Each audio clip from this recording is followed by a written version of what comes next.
I'm okay. I just smoked another to the face, yeah. She wanna stay. Singing to your bitch like I was Drake, yeah. Don't just try to tell me you love me. Can't keep it real if you really don't trust me. Come with a real, you here up in the front seat. Get my meals, I'm gunning for the money. Money in the bank. Coming with a dank, scrolling in the tank, rolling with the gang. You sitting out on the sideline tripping. I go to the hole with the rock like Pippin. Yeah. I'm okay. What up, and welcome to World Heavyweights Live on WoodSports.com. I'm Eazy. I spin more racks. What up, though? Young Chris, Uncle Nick, aka Detroit Mario, also known as Nicholas Kohloff. If you guys haven't already, please make sure to smash that like button. Smash. Be a friend, tell a friend, share the stream. We got a big show for you guys. First and foremost, shout out to Ryan Hanna. He'll be joining the show in the second hour. Shout out. Talk a little bit about the Detroit Red Wings and the injury to Dylan Larkin. We also got tons of Detroit Lions free agency news. Not so much. I guess we got some. No, we don't got any draft stuff, really. Well, we'll get into all of it today. First and foremost, we had a freaking Chernobyl event in my town yesterday. Yeah, talk about it. Yeah. That shit was insane. I stay around the Clinton Township area. If you guys haven't heard already, if you're here locally in Michigan, I actually think it made national news. There was, I believe it's Selective Distributing. They sell everything from freaking like vape tanks or nitrogen oxide tanks to whatever the hell else. Well, I don't. Chris, did you see like the final news of like how the fire started? I just know what happened last night. Heard it was Whippets, right? No, yeah, it's like Whippets and like some other shit too. Really? CBD products. Something? CO2 or something? CO2. Either way, for an hour straight, it was an hour straight Yes. explosion, bro. Just nonstop. I initially thought it was fireworks. Maybe then I was like, oh shit, like something's going down. I thought it was like a train track, just like all the pieces colliding or something like that. No, dude, it was fucking exploding. No joke. For an hour You hear straight. it from your house? Yes, I hear from my house. Chris, you live right by me. How far are we from? I heard it from my house and it was crazy. So I live at 15 Harper. This was at 15 in Groesbeck, which is like 4 miles away. I heard it. People at 21 Mile heard it. Damn. There was reports that people in Farmington heard something. I didn't Now hear that shit. might have been a little cap, but No. crazy. I was playing Helldivers. Oh, okay. So I was hearing other explosions. Yeah. Fighting for democracy. Well, so you had Hell yeah, brother. so you had headset on and like gamers in the basement, right? No, well, it's on my PS5. So Pops hear it? No, you didn't say yeah, anything. you would have heard it if he heard it. Yeah. No, it was fucking insane. The sky was lighting up. Actually, we have videos. Yeah, that was the. So here, I got one on I'm three. like One on 3 cam. 15 miles away from that, though, so. I mean, there's people from. Oh, there was people at 21 Mile that people were at 23. So this is like after the fact. Like this is I'm trying to like put it out, Damn. but like just shit kept exploding. Yeah. One of my shout out to my guy Corey. He lives right over there, and like right when it first started, he hopped over there and drove. He and his daughter, and they got out the car to kind of like watch it, and then he said fucking like propane tanks started like fucking flying. Yeah. And like hitting the ground. Well, it was like raining. That's how fucking one propane person tanks. got killed. Yeah, it so was he 19-year-old died. like died watching outside 7-Eleven. So he said he hopped back in the car and went back to his house after that. But yeah, it was crazy. It was hours straight of this. I was tripping balls, and I really don't, because I don't have cable. I only watch I watch my stuff on bootleg or internet and whatnot. So like I don't have the news to know what was going So on. this is where you get your entertainment. I don't got cable, so I just sat on my porch and watched these. No, I did, but I'm just saying I didn't have like a news source of like what the fuck was going on. Yeah. You know what I'm saying? Like, and then my whole family, my neighbors, I'm telling them, like, we should probably go inside. I don't know if we should be breathing this shit in.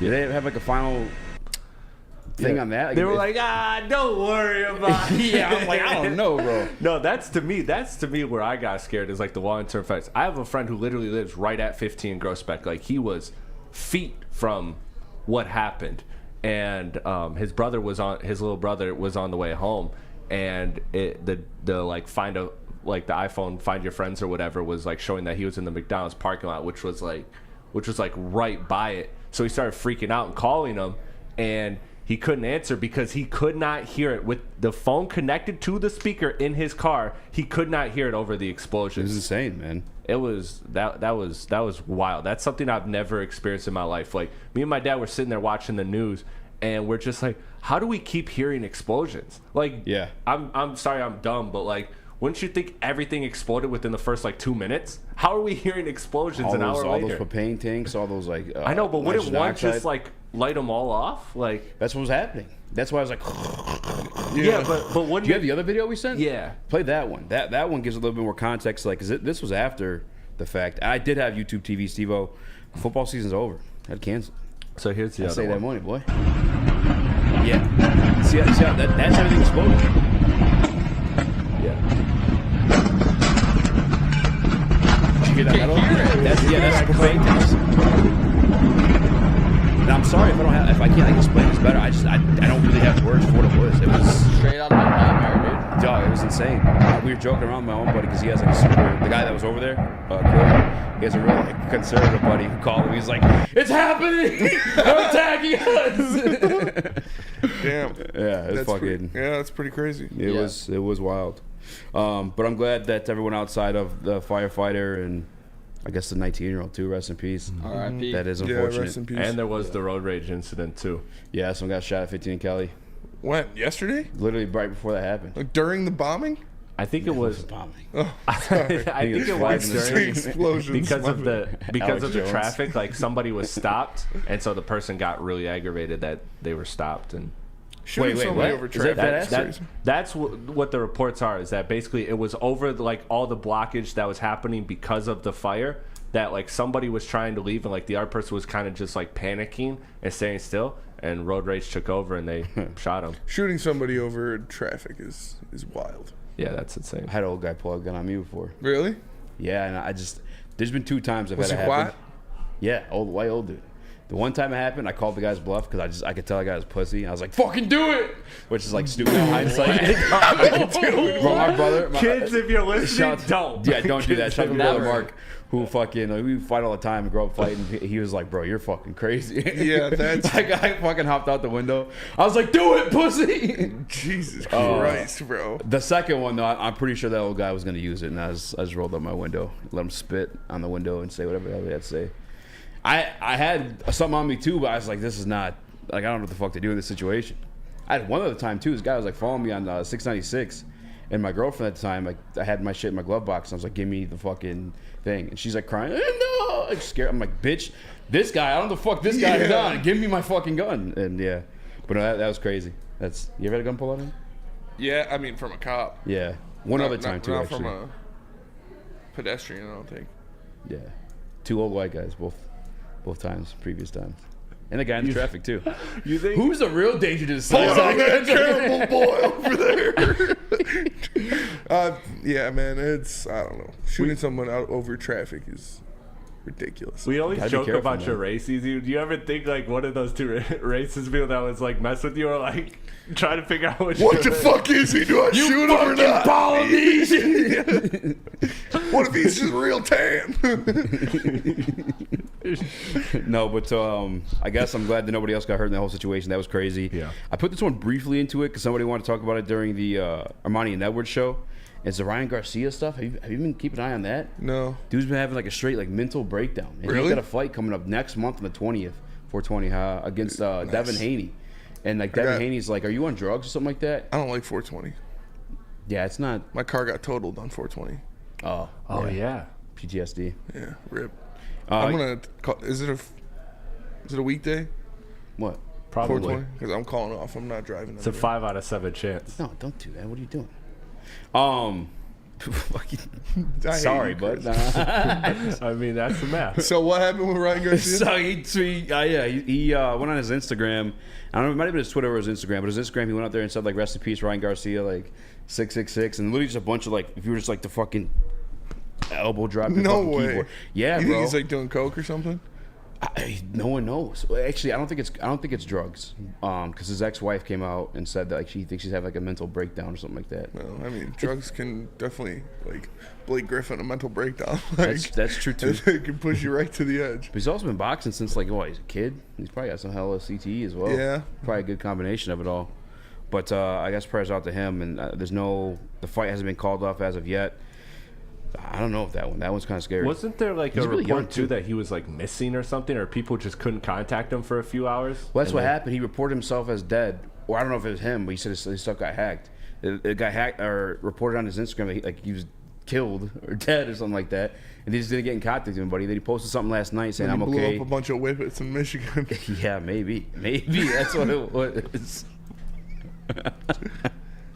I don't know. That was pretty crazy. And then I guess I put this in here for Chris, but we got 3 minutes. Maybe we can save it towards the end. It's a little Pistons venting session. about Monty's inability to stagger Cade Cunningham and Jaden Ivey, and the comments he had revolving it, saying that he can't do it because he doesn't want to be in a small lineup.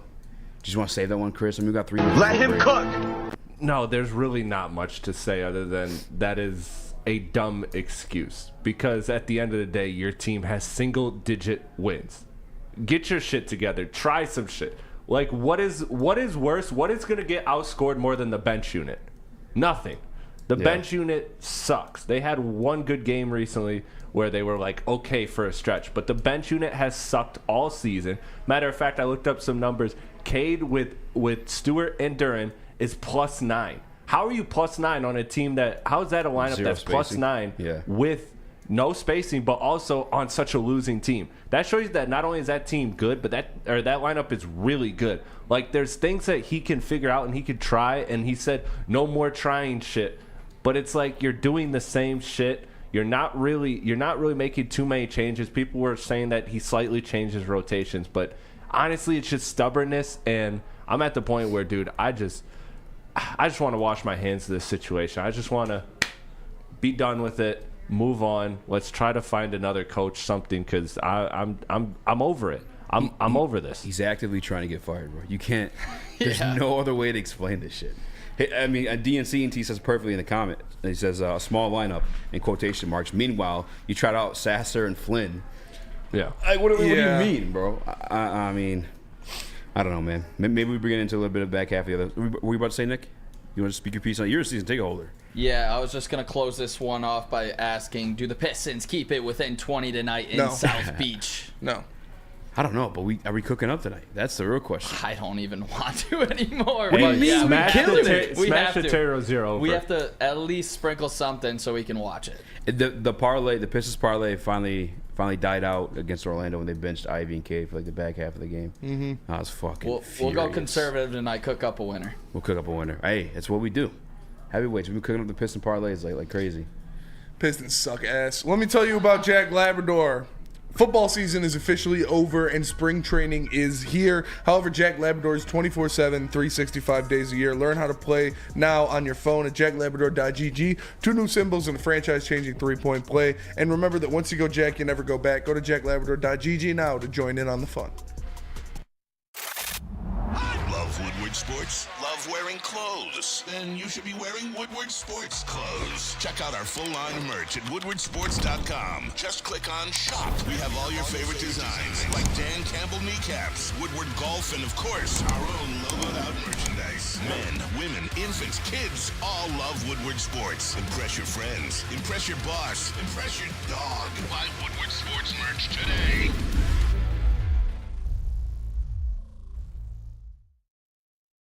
Where's the most convenient place to get that big fitness energy? It's Planet Fitness. Join today for just $1 down, $10 a month. With over 2,400 locations and equipment for every workout, you can get in, get energized, and get going. And with free fitness training and most clubs open 24 hours, everyone belongs in the judgment-free zone. So join today for $1 down, $10 a month, no commitment, cancel anytime.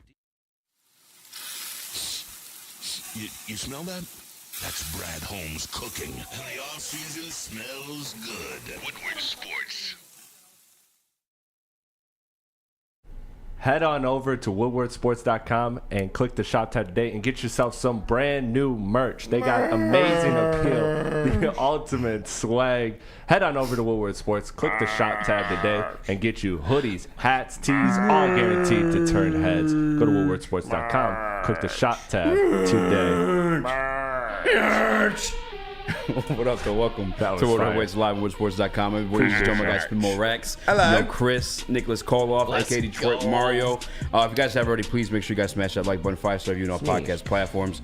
I'm calling a little bit of an audible spinning. I put that one in there last night. Omaha. While everything was blowing up. Yeah. Omaha. I should have screenshot this too. If you guys aren't active on X or if you're active on Instagram, CJ Gardner-Johnson recently changed his Twitter profile picture or his Instagram profile picture to him in a Detroit Lions uniform and changed the bio to Mind Over Matter. And I guess Twitter's kind of like wondering if that means he's leaving. I don't think it would mean he's leaving if he put himself in a Lions uniform per se. What? I don't care what athletes do with their social medias. It always means something, though. It, I mean, does it? does, but Remember it's when not. Ivy got rid of all of the Piston stuff on his Twitter and Instagram? But that one was like some BS report. It doesn't matter, bro. We'll see what happens. If it happens, it happens. Them changing their Instagram bio is not going to sway me to think it's going to happen one way or the other. I think there's something to it. I think every single time one of these athletes change their bio or like do these weird things, like something is coming. I mean, they got millions of dollars and maybe it's just bored and that's what they do. I mean, when the Kyler Murray stuff happened, something led to that. As we've seen in the past with other athletes too. I think this is a positive signs for Detroit Lions fans though. Mm-hmm. I think this means he is going to return to the Detroit Lions. Why else would you make your profile picture yourself in a Detroit Lions uniform? That's not the case. I don't know. I don't really, like I said, I don't care about, they changed their profile picture. They changed their bio. Whoa, look out. Like, no, it's whatever. Cool. Nicholas? What was he doing? Taking his nap? Oh my gosh. My bad. I didn't see you dipped out of there. Go ahead, Chris. For me, it's the corniest thing, bro. I don't care. Like, usually, you're right, Eazy, it means something. But this is by far my least favorite segment. Whenever we have to talk about somebody changing their social media, it's the most boring shit in the world. It's corny. The athletes know they're doing it for whatever reason. They want to be cryptic. And, like, I blame LeBron for this. I know everybody blames LeBron for a lot of things, but that 0 dark 30. Now, I feel like that inspired all this bullshit. Now He don't really do it either. Like, I feel like he did it for real the one time. Yeah, he does it once, then you'd be looking at his likes, he's liking porn and stuff. It's like, all right, Brown. Yeah. But no, to me, it's stupid. It's stupid. It's corny. It doesn't mean anything. Mind over matter. I mean, I guess it's better than money over success, right? I guess it means the Lions aren't giving them a bag. Like, if you really want to dive into it, I guess, which that makes you happy, Easy, because you damn sure don't want him having money. Whoa. Damn. You and Spitty. That whole beef started because of Spitty. He's fucking started calling him a cancer, huh? He did. Did not call him a cancer. I think you're saying with the Detroit Lions, and I guess if you want to turn into like the fun part of the segment, a former Detroit Lions safety / nickel was released today by the Seattle Seahawks, and that's Quandre Diggs. Jamal Adams is part of that equation too. I don't really see that as a reality of him coming here and taking part of any type of rotation. I'm talking about Jamal Adams, and probably the same with Quandre Diggs, but some people want to bring him home. Quandre Diggs, that is, Nino, if you will, to the Detroit Lions. How you guys feel about that one? I mean, how much is he going to cost? I'm not going out there and spending a starting safety or spending money on a starting safety who's not going to start for us. So if he's going to come in here, if you can get him on a cheap deal, sure, that'd be cool as a depth piece. But, like, we have our starters at the safety position. Now, how does that apply for you towards CJ DJ? Same thing. That's the guy you wanted. You're bringing him back. I'm not giving him that Tracy Walker contract because Tracy just got cut for making that. If you're going to sign one of these guys, you sign him to a $5 million a year deal. Like, yeah, that's cool for me. That works. Bring him back. That is a great depth piece to have either one of those guys. But I'm not looking to pay starter money to a guy that's not going to start. Nick? I'm right there with you, Spenmo. I just don't know if Quandre Diggs is the same player he was when he first went to the Seattle Seahawks. He had 3 great seasons, great Pro Bowl seasons in a row, but last year he had less interceptions, less passes defended than the previous 3 years. He's 30 years old as a safety. I just don't know if this is the right time to be bringing in a Quandre Diggs, where when we let him walk, he was still a Pro Bowl talent. I just don't know if he is at this point to be a non-starter for this team. I don't know if it's the right fit.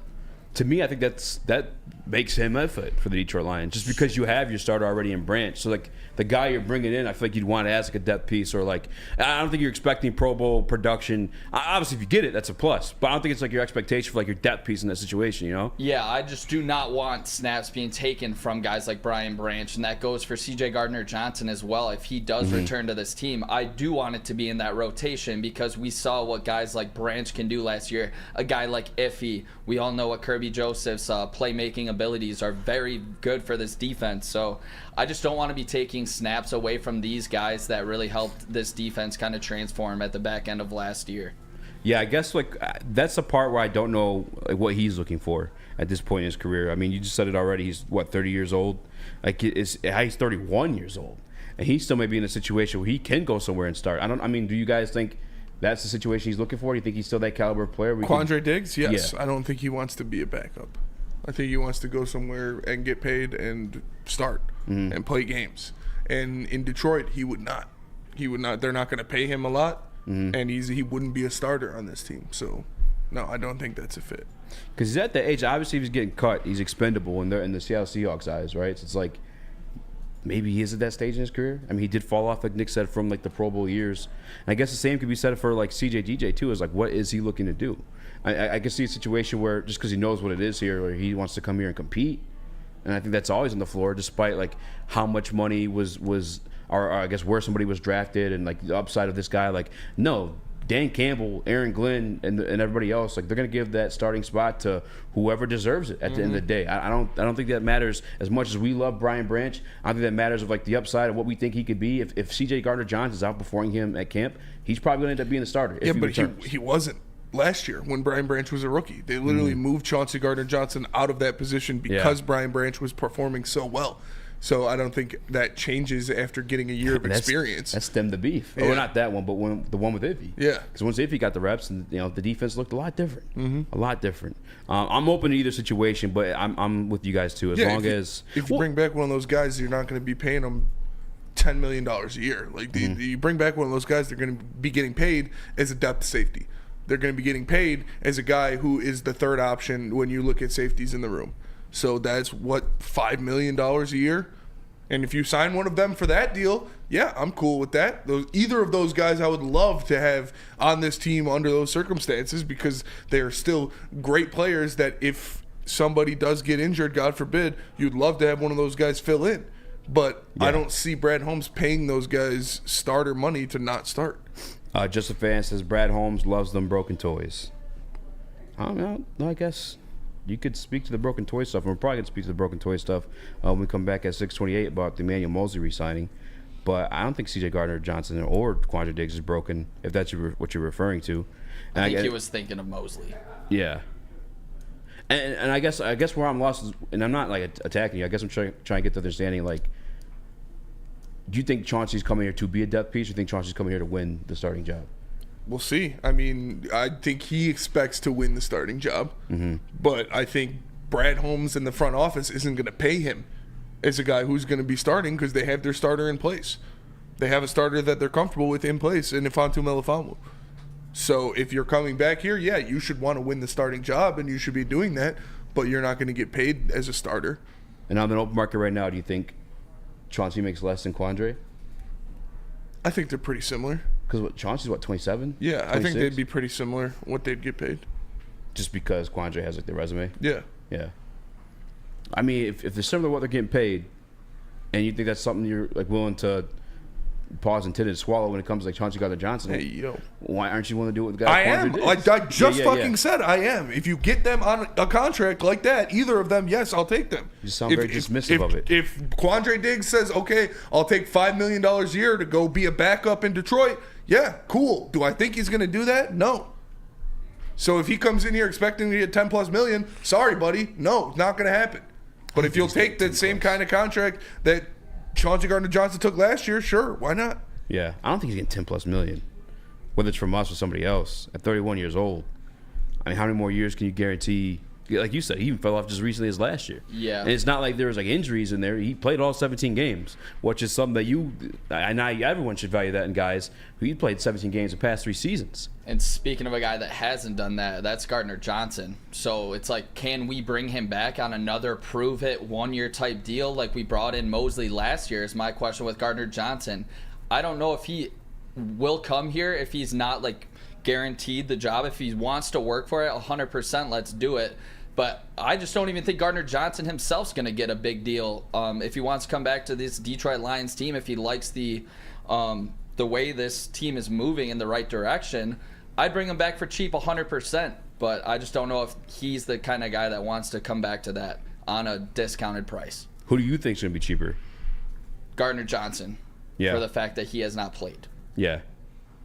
Yeah, I mean, I almost feel like Quandre is the cheaper one just because, like, the age he's at, and maybe he's not. It's a good question. Yeah, I'm not saying who's right or wrong. I just can't really see him getting a bag at 31 years old at this point in his career. He's already kind of like undersized. I feel like he has to be in like the perfect situation too, you know, to play that nickel spot / like safety role.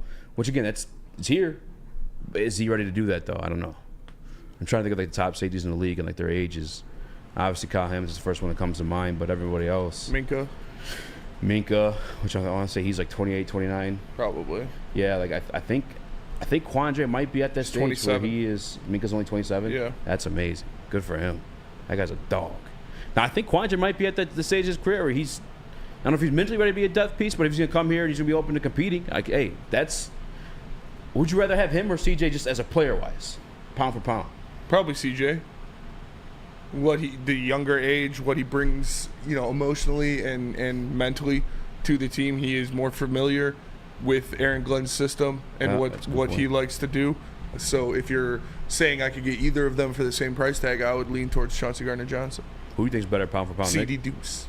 I think CD Deuce has the higher upside right now, like Spencer said, because of his age, and we've seen the playmaking abilities that he has in the secondary. I mean, he gets picks every time he plays. It's just how often can this guy stay on the field? That's my biggest concern with CJ. Yeah. And obviously we saw him in the NFC Championship game struggle, but that was his, I think, 5th game of the season or 4th game of the season. So if he has a full year under his belt, I got high expectations for a guy like CJ.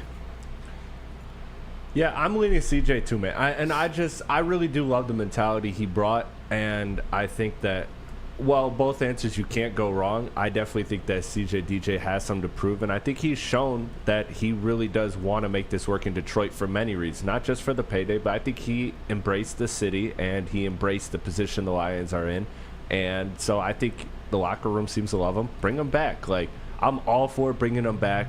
I don't think it's going to be a crazy price. I mean, I'd honestly be shocked if he signed for more than what he signed for last year. I can't imagine it's going to be more. No, and I know yeah. that it's obviously a depth piece, so you're assuming less off of the injury and that it being a depth piece. But, yeah, man, throw him a money. I don't think he's going to get a contract that's too crazy.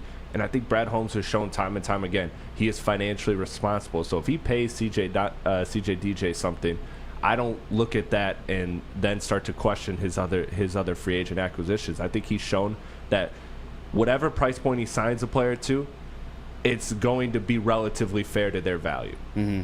Yeah, it's not like when people are, I say all the time, it's not resetting the market. Or, yeah. I hate when that happens. Daniel Jones is a perfect example. I was bitching about before the show. That guy got $45 million for fucking what reason? Amon-Ra's a perfect example, right? Like, that's a receiver that, like, some teams, if they were in the Lions position, would reset the market with him. A young Pro Bowl receiver, or all-pro receiver. Like, that's a guy that you could see resetting the market. But there's no discussion of anything like that happening with Amon-Ra. I don't think Brad Holmes plays that game. So I trust that financially, whoever he signs is going to be a fair deal. And you just got to hope for health and durability. That's the only question. DNC ENT in the Woodward Sports Chat says, I can see us grabbing a safety in the 4th or 5th before we sign CJ or Diggs. I think that makes the most sense, but I also understand that they're in a position where, like Dan Campbell said before they went to the offseason, they want that, that's not camaraderie. What is it when, like, everyone knows what the hell's going on? Like, everything's just already in motion. Cohesion. He wants that. And if you're making a Super Bowl run, you value that cohesion versus a rookie deal? Yeah. Probably so. Yes. So I wouldn't be surprised if CJG comes back. It's probably similar to what the deal was last year. But I'm also open to a rookie being in that situation too. Yeah. We'll continue talking about the Detroit Lions secondary when we get back because they re-signed Emmanuel Mosley, but not before Nick tells us about Feldman. Since 1996, Feldman Automotive has been driven to provide a fast, convenient, and first-class buying experience called the Feldman Advantage. With 18 locations, there's a Feldman dealership in your backyard. Visit FeldmanAuto.com to find the location nearest you. Catch Woodward Sports Network live from Feldman Chevrolet on Novi every other Monday. Feldman Chevrolet, Detroit's #1 Chevy dealer. A ton of sports and a ton of man meat. Welcome to the Woodward Heavyweights, live daily 5 to 7 p.m. on Woodward Sports. How would you like to win not one, but 2 vehicles of your choice? One for you and one for your wife, your girlfriend, or your best bud. Get to Lady Jane's today for an award-winning haircut and automatically enter for your chance to win. Courtesy of Les Stanford Buick GMC of Ferndale. Lady Jane's, open 7 days a week, walk in anytime. It's wicked awesome. Every year, after a cold and dreary winter, Metro Detroiters come together for two things: Tigers baseball and the best damned party in the world. A new season of Tigers baseball is here, and we're bringing in the new season as only Woodward Sports knows how. Broadcasting live from the biggest party. It's the Grand Slam Festival at the Detroit Opera House. Come party with 4,000 Detroit sports fans, starting with Wake Up Woodward and rolling into Big D Energy. This is a party you don't want to miss, with Detroit's best DJs, food trucks, and of course, shots. Get your tickets now at GrandSlamFest.com. 21 plus. See you April 5th at the Grand Slam Fest. What happens when you run a great business for over 50 years? You expand and offer more products to more people. That is exactly what Les Stanford did by adding Les Stanford Buick GMC, the same great service the customers have come to know and trust on Woodward Avenue, just south of 9 Mile. Check out Les Stanford in Dearborn today and find the brand you want at LesStanford.com. Well, what up, though? Welcome to World Heavyweights Live on WoodSports.com. I'm your boy Eazy, joined my guys from Rax, Young Chris, Nicholas Kohloff, a.k.a. Detroit Mario. I will get the phone number in the chat if you guys want to call and give your take on the CJ versus Quandre Diggs, or like DNC and T said, possibly a rookie. I looked to the chat for a couple comments to buy some time with. Excuse me. And I'm just seeing mandarins and cuties, oranges. That's the discussion we're having today in the Woodward Sports chat. Dude, I fuck with cuties. I fuck with cuties too. I think cuties the way to go. Less season them, if I'm not mistaken. It's the same thing. Shift Clementines, cuties, same thing. Yeah. Shift Guy says a lot of teams want CJ. I know fan bases want CJ. I'm not so sure teams do. But we'll find out. We'll find out this offseason. Maybe it's the market. Why is that? Yeah. I don't know. I think the injury history. Not sure. You sure? I'm fairly sure. Any other theories? Yeah. Any other bright ideas? No, because Space is going to take them and spin them out of control. Diggs is 31, by the way, Nicholas Duncan. But continue the conversation about the Detroit Lions secondary. They re-signed Emmanuel Mosley. No details on the contract, but it's a one-year deal. The guy they brought in last year to be CB1 until he tore his other ACL. First game back from tearing his left ACL. How we feel about that, Space? I mean, I got glass bones and paper skin, you know. Every night I break my legs, and every morning I break my arms. At night I just lie in bed until the heart attacks put me to sleep. It's tough, man. I'd love to see the number attached to it. I'd assume it's very, very, very, very, very, very, very, very, very low. Like it better be very, very, very, very, very, very, very, very, very low, or I'm gonna be kind of upset. But it's, if you pay him the veteran minimum and he comes in and he doesn't trip on a blade of grass and break his leg, then maybe he'll be a good addition to this team. You know, if he can play more than 3 snaps in a season, he can be a good player. But fuck, Brad, there's no downside. There's nothing to say about. The downside is he breaks his leg again, or he tears his ACL again, and we paid him another deal, and he did nothing for us again. But that's the downside, and it's a pretty reasonable downside because in the past 2 years it's happened twice, and he hasn't played more than 3 snaps in a Lions uniform, and you gave him a second. It's not a downside to pay the guy and him not play at all, because it's not how it works. If you get hurt on those one-year deals, there's probably heavy incentives. So when it comes to if you actually play the games, right? That's one of the things that increases the cap space. And they got but I don't want them to just be the downside is them not going in another guy. There is no downside to this deal whatsoever. You're signing Emmanuel Mosley, a guy who could be your cornerback 1 on your team, to at the worst case scenario, a depth piece where if he does get hurt, he's not getting paid anything crazy. Who knows if he can be a cornerback 1 on a team coming off of 2 ACL tears? Who knows if he can play more than 3 snaps in a season without tearing another ligament? The downside for me is them being like, okay, we got Emmanuel Mosley, now we don't have to go get somebody else because we got Emmanuel Mosley. And then you have a Kendall Vildor. It was the case last year. It was the exact same case last year. It was not the exact same case last year. Because last year wasn't coming off of 2 torn ACLs. Who was the other cornerback you signed last year? You think Brad Holmes is going to sign Emmanuel Mosley and be like, yep, we're good here now. Let's go draft a guard at the first round. I hope not. No, it's not I hope not. That's what he did last year. What do you think this is? He signed Emmanuel Mosley off of an ACL tear last year and was like, all right, that's our cornerback 1. And then 2-3 snaps into his season, he's down for the rest of the year, and you have Kendall Vildor playing snaps in the NFC Championship game. He's literally coming off of 2 ACLs. He's not signing him and banking on him to be CB1 and or CB2. He did it off of 1 ACL last year. It's a depth move. We're doubling down. He wasn't coming off of 2 ACL tears. Okay, he was coming off of one completely. ACL tear. It's not a different scenario. It's a different scenario completely. completely. 2 ACLs versus 1 ACL. On the top of my head, on the count of my hand, I could name you one athlete who's done it.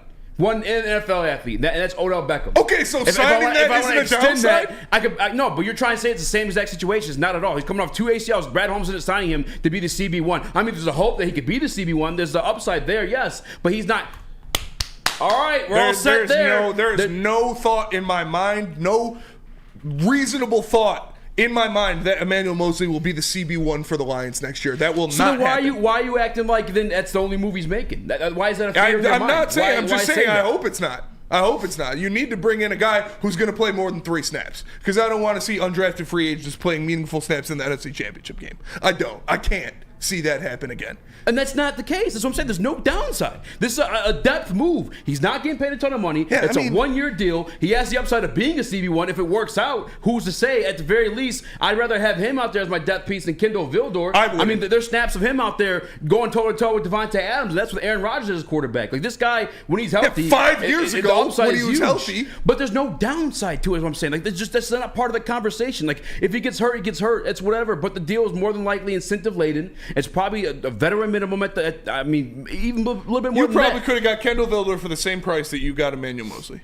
Okay, that's a great deal. I would have rather. That is a great I deal. would have rather had Kendall Vildor. No, you wouldn't, because pound for pound, Emmanuel Mosley is a better quarterback Pound than for Kendall pound, Vildor. Emmanuel Mosley's sitting on the bench in a hoodie, and Kendall Vildor has a helmet on playing snaps. I think that's more valuable if you got a guy out there that actually plays football rather than the dude sitting on the bench with two bum knees. That's not a completely hypothetical scenario. Like a pound for pound as a we saw player. it happen. It's not pound hypothetical. for pound as a player, Emmanuel Mosley is a better football player than Kendall Vildor. Pound for pound as a player, that's Emmanuel just the Mosley facts can't of get it. on the So field. if you sign him on a similar or same deal that you signed Kendall Vildor to, sorry, bud, that's a win. There's no downside to it whatsoever. He's still going to continue to address the quarterback situation, just as it's been rumored and speculated Detroit Lions will be. The downside to it is he's doing what he did last year and the year before that, which is sitting on the sideline not wearing a helmet. To sit here and be upset about it is just, it's just stupid to me. That just makes no sense. Oh, but the downside, this like I'm not even looking at. I mean, that. I understand where you're coming steal. from because you said you'd pay him $4 million a year, which is absolutely ludicrous. If he signed a deal, it was up to $4 million a deal. I think that makes sense. If he stay healthy, that's what he plays to. If he can stay healthy, in a similar situation, the deal that he was signed healthy. to last year, he wasn't paid the full amount he was signed to. It's because guess what? He got hurt. That's how these things work. You don't just sign your deal unless you're like an all-star guy and you got the guaranteed money in there. It's a 1-year prove-it deal. Another 1-year prove-it deal. That's after he didn't prove it the previous year. It's a team-friendly deal. There's just literally no downside to it. There's just nothing to bitch about. There's nothing to complain about. The downside to it is I want my addressed. depth cornerback, my emergency cornerback.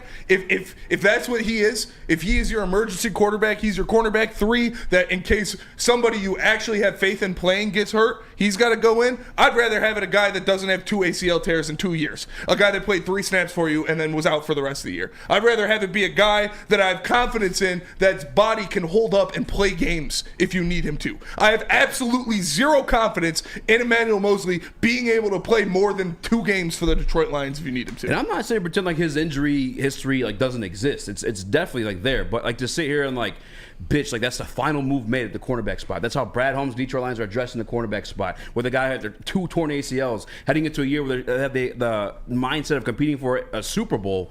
That's just it's crazy. It's a depth piece. It's a 1-year deal. It's probably incentive laden where you're like, if he gets hurt or doesn't play a certain amount of games, a certain amount of snaps, the rest of that money's not being used. It's just there's no negative to it. They're still going to address the cornerback spot, whether it's for the draft or for agency and or trade. And I'm still of the mind of they're going to grab, I don't want to say a superstar per se, but a piece that you can rely on, the piece that you're looking for, that's still definitely looking for that. And Emmanuel Mosley isn't that. You can't even have him play special teams because he's made of glass. And if he plays 2 special team snaps and breaks his leg, what happens next? I'd rather have, if this is a guy this is a guy you don't want to play, is what you signed him for. Is a guy you don't want to see in the field. I don't understand though, bro, is you can still bring in Kendall. He's signed to such a little deal right now. How do we know? We don't know what it is yet. The money hasn't come out yet. Brother, what do you think it's going to be? I don't know. You were expecting $4 million. There's no way you think it's like a monstrous deal where you can't bring back he and Kendall Vildor as your depth Well, pieces. they're not going to. They already let Kendall Vildor and Jerry Jacobs walk. Well, that's not to say they're and not I would going rather to. have either of those guys right now Jerry than Emmanuel Jacobs, Mosley. yeah, he's probably let walk because he put the full, like, okay, I'm going, moving on, whatever. There's a world where Kendall Vildor returns to the Detroit Lions. It's okay, hey, I'm a veteran guy. Let me go and see my options. Like, that's probably what's going on. I mean, shit, we're not even to the point where free agency is hit where we know if he's getting brought back or not. But the amount of money they're paying him, you could pay him, like, it's just, you're talking $1 to $2 million, like $4 million at most. That's with incentives. Like, this is I would nothing. rather pay that to Kendall Vildor or Jerry Jacobs. But you can literally bring both of them back. Like, Why they're would not you getting then? Why paid. would you? Why would you bring all wouldn't three of them back? They said they want to address this team with depth. That we're going to throw money at depth. We're not going to throw So this you want money to sign at all three of those guys? Yes. Why wouldn't you? All You three. don't Hold on, need hold on. all three of Who's those the guys. third guy you're talking about? Jerry right Jacobs, Kendall Vildor, and Emmanuel Mosley. Listen, I wish the best for Jerry Jacobs. Jerry Jacobs had phenomenal moments here, and I'm very proud of what he did here in Detroit.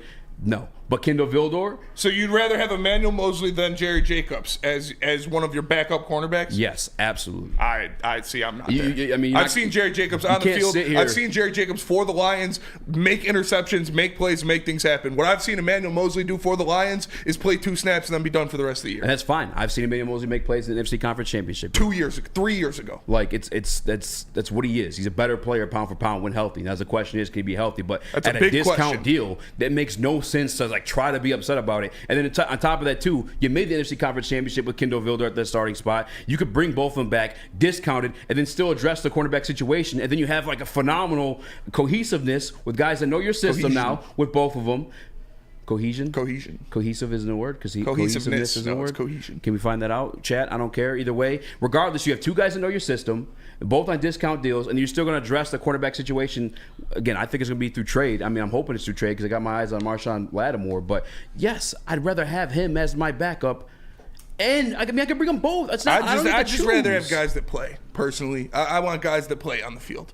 Well, Emmanuel Mosley played, and he got that deal from Brad Holmes, who you trust so much for a reason, right? Yeah. Because he's pretty good when he does play. Well, yeah, and that's a fault of Brad Holmes is he does sign a lot of injured players, and he continues to do that. And the Detroit Lions went to the NFC Conference Championship last year. So yeah, and they would have gone further if they had somebody other than unrestricted free agent starting at cornerback for them. Yeah, I mean, it's just crazy. I mean, you can have both guys, and it doesn't hurt you at all. It's just nothing to be upset about. It really doesn't. You could literally bring back him and Vildor and then go and get your other guy. But when we get back, maybe we'll get Nick and Chris's takes on those, as well as another cornerback that's out there, but not before you tell us about Guardian Alarm. Guardian Alarm offers you customized solutions from real experts. Their professional technicians take the time to recommend security and automation solutions specific to your needs. They also have 24/7 professional monitoring. You can call them anytime, day or night, and know a Guardian Alarm team member will stay on the phone as long as needed. And of course, they have technology backed by people. Your safety and security deserves technology that's been proven to work and people who have been proven to care. So call them at 1-800. Stay out. That's 1-800. Stay out. And let them know Woodward Sports sent you. Game is won in the trenches, and our big fellas don't mess around. The Woodward Heavyweights on Woodward Sports.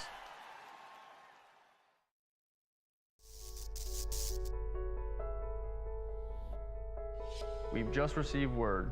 The world's cannabis supply has vanished. The public is outraged and has taken to the streets in response to this tragedy. The individual responsible acted alone, and we can only hope they will make things right soon.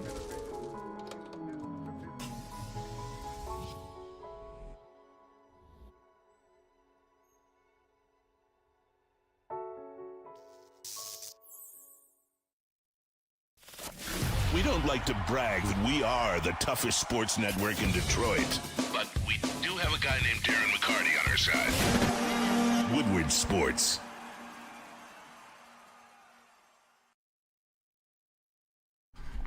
What up, though, guys? It's your boy Eazy, and I'm here to tell you about the Dispo Bracket Challenge. Visit Dispo Dispensary today because March Madness is officially here. Dispo is giving away $1,000 to the best bracket at each location. Guys, there's 12 locations across the great state of Michigan when it comes to Dispo. $1,000 at each location. That means you can apply 12 times. 12 times. Get your stuff and apply 12 times and win $1,000. That's a no-brainer. Guys, they got one in Battle Creek, Romeo, Whitmore Lake, Hazel Park, Bay City, North and South, and Ann Arbor. Get your blank brackets today. Fill them out and return them by St. Patty's Day on March 17th to secure your entry for a chance at that $1,000. Visit Dispo Dispensary today or DispoShops.com, your local cannabis plug. What up, though? Welcome back to the Woodward Heavyweights live on WoodwardSports.com. My boy Eazy, joined my guy Spinmo Rax. What up, though? Young Chris, Nicholas Kohloff, a.k.a. Detroit Mario. Let's go. Smash that like button if you guys haven't already. I will put the phone number in the chat. If you want to call and scream, too, just make sure you're not calling from a can. If the quality's getting shitty, we may cut off the calls. But I do want to go to you, Nick, because you didn't really get to speak on that one.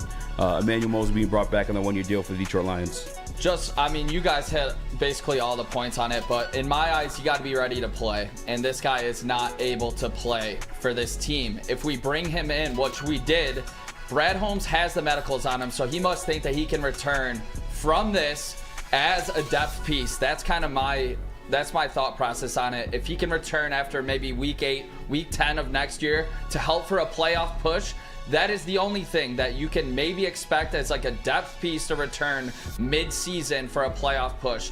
I still need 2 outside corners to be added to the team, whether it's through the draft or free agency. So that's where I'm at with it. I need 2 guys, one that's on Cam Sutton's level at least, and then a one bona fide stud on the outside going into next season. So I hope Brad has that same mindset.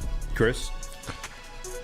I'm with you, Eazy. I think it's a good, fair shot. I don't expect it to be anything more than minimum. Now, if it is more than the minimum or drastically more than minimum, like you said, $4 million, then I have some issues with it. But I'm with you. I think it's an upside swing, and clearly that cornerback room needs upside swings. And I think that's one okay. Can you count on, Jerry Jacobs, Kendall Vildor, like those type of guys? They had moments here.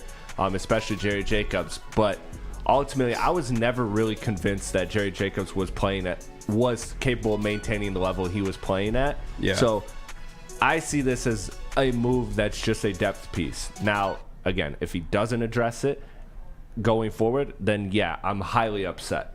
But I feel like this is just a marginal roster move that's really not going to matter one way or the other. I really don't think it's going to be a story. I don't think we're going to be sitting here 8 months from now talking about the Emmanuel Mosley signing one way or another. I really don't. If we are, I think it's because of a good reason. I don't think we're going to be talking about that screwed our season. If we're talking about it, it means that he actually stayed healthy or stayed healthy for a stretch of games and contributed to a team that's chasing Super Bowl. Yeah, I'm with, like, at the end of the day, it's such a low risk. Such a low risk. You're not. This is an $8 million deal. This is a multi-year deal. This is a 1-year deal. Like I said, probably at the very most, up to 4, and that's not a high side. And it's a high reward. And if it works out, we know what he is when he plays. He is a CB1 on a defense that I believe was ranked number 1 or number 2 before he joined the Detroit Lions. I don't even think that, though. I think after 2 ACL tears, I don't think you're going to be a CB1. I don't think that upside is as high as you think Eazy. Now, can he be better than Kendall Vildor off 2 ACL tears? Absolutely. I think that's definitely a conversation that could be possible. Hell yeah. Like, that's a possibility. But to expect him to be, honestly, even better than Cam Sutton, I feel like is a reach. You see him be better than Cam Sutton? Even if he comes back. Factor in those 2 ACL tears. Like, Cam, I feel like works better in zone. Where I feel like Emmanuel, when he's healthy, works better in like a man coverage, like AG wants to do. But we'll see down the line, man. I mean, there's another guy talking about, I guess, contracts and being given out today, and guys being released from their contracts today. Let me find the name here. Oops, wrong sheet.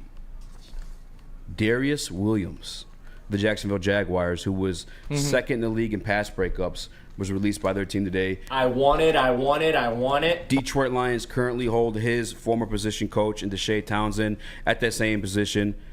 Where are you guys at with that one? Oh, you have a call? Did you say we have a call? We have a call, yeah. Yeah, let's hit that real quick then, too. I apologize. Let's go right out to El Gato on his take for about this Gato. defensive back room. What up, boys? What up, man? Yo, I got to agree with Spinny Eazy with this Mosley, man. This is just like throwing money in the toilet. It's like the dude's injured, consistently injured. You could use that, even if it's league minimum, that could be like a signing bonus or a roster bonus for one of the new draftees. $1 million, Elgato? That is nothing. Or a roster spot for a guy like Starling Thomas, who got cut coming out of camp, went to Arizona, started for them all year, but you couldn't have him on your team because you had Emmanuel Mosley. Yeah, I think the spot is more than the money. No, it's not even a start on the roster because he's on the IR. He didn't take up a roster spot either. Still. It's such low risk There was nothing to throw a fit about. It really is. We gotta stop re-signing injured dudes, man. It's like a hospital.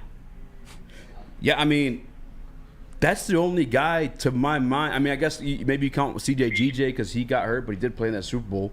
Like, I mean, Brad takes risks, but like he's a discount shopper. That's what we got. He wants to grab all those big pieces. He is Macklemore. He wants to grab those discount pieces in the draft, crazy. or star pieces in the draft, and I guess sign like discount guys around that. But this is such a low risk, man. There's nothing to be upset about this. Like, you could have him and Vildor, and then still grab the guy you want to be your CB1. This isn't stopping you from doing any of those things. I just don't want to see us lose somebody coming out of camp that would be a good piece that could play multiple positions, that can do things, play special teams, do other things like that. A guy like that gets cut, and Emmanuel Mosley's on the roster, and then he doesn't, something like that happens like it has the past 2 years. Well, Emmanuel Mosley's, again, he's not going to start the season on the roster. He's going to start the season on the IR. Yeah, what the fuck's the point? On the IR. Just leave him there. Sign him when he's ready. I don't understand being upset about this at all whatsoever. There's such a low risk, and then there's the upside to it. It just makes zero sense to be upset about this, guys. I really don't. It's not stopping you from doing anything. It's really not. Especially you have like the whole free agency hasn't even yet to hit, and then you have the draft. And I'm not saying I want to rely on a rookie to hold down CB1. I don't think that's what Brad Holmes wants to do either. He quite told us like, hey, we're gonna address the needs through free agency. This is not stopping you from doing that. I guess that's the part I don't understand. And if you want to say, okay, well, we missed out on Starling Thomas. Well, okay, what is Starling? I mean, listen. He started 7 games for Arizona last year, which is better than 3 snaps played in the season. But guess what? Emmanuel Mosley wasn't taking that roster spot. Starling Thomas didn't make the team. And it's not like he's a star. And you over liked there. Starling Thomas coming out of camp. I did like Starling Thomas. But listen, that's the decision they made. It's not like Starling Thomas is a star. It's just a guy that would like to have on the team as a versatile piece and a guy that was killing on special teams. Yeah, we'll just figure it out. I mean, we'll see. I just have no faith in him being anything for the Detroit Lions at all. That's fine. And I think it's just a waste of space on the roster. No disrespect. That was kind of mean. That sounded mean, saying waste of space. But yeah, But I have no faith in him being a contributing factor in any means for the Detroit Lions at all. I think you're right to point out that it's more so the spot than the money. Because obviously a minimum is a minimum. So, like, to me, I'm with Spencer and kind of like the roster spot actually mattering to me more than the money. And that's where the risk, I guess, would be. I know you can obviously cut a minimum guy, no problem. But, this is a team that, again, if you're competing for a Super Bowl and you're building a team specifically the way Brad Holmes and Dan Campbell are, with depth mattering, then every roster spot matters. Because you are not, you're not doing a team where it's like we are signing 24 elite guys and then we just pray to God that they stay healthy. That's not what this regime is. This regime is every single man on this team mattering. And so these roster spots, you do got to look at them. Stephen Gilmore last year took a roster spot on the Detroit Lions. Do you guys remember him playing a single snap? Nope. Would have loved to see him, I'll tell you Do that. you remember his contributing factors? Let's see. Did he play Did he special get any teams? minutes? I don't know if he played special teams. Because if he played on special teams, that's more than what Emmanuel Mosley did for the Detroit Lions last year. Chase Lucas, now he definitely played on he's played special teams, and that's more than what Emmanuel Mosley did for the Detroit Lions last year. For no reason. How about that's no Broderick reason? Martin, your third overall pick, but your third round pick, taking a roster spot for no weekend just to be inactive. He played more snaps than Emmanuel Mosley. That's fine. Emmanuel Mosley got hurt. So did Bugs. You can't expect that to happen. But those are two. Bugs kind of did he flip and flop throughout the practice squad? That's why he ended up just losing him. No, I think Bugs actually maintained his roster spot too. Yeah. But those are roster spots from guys that are healthy and not playing.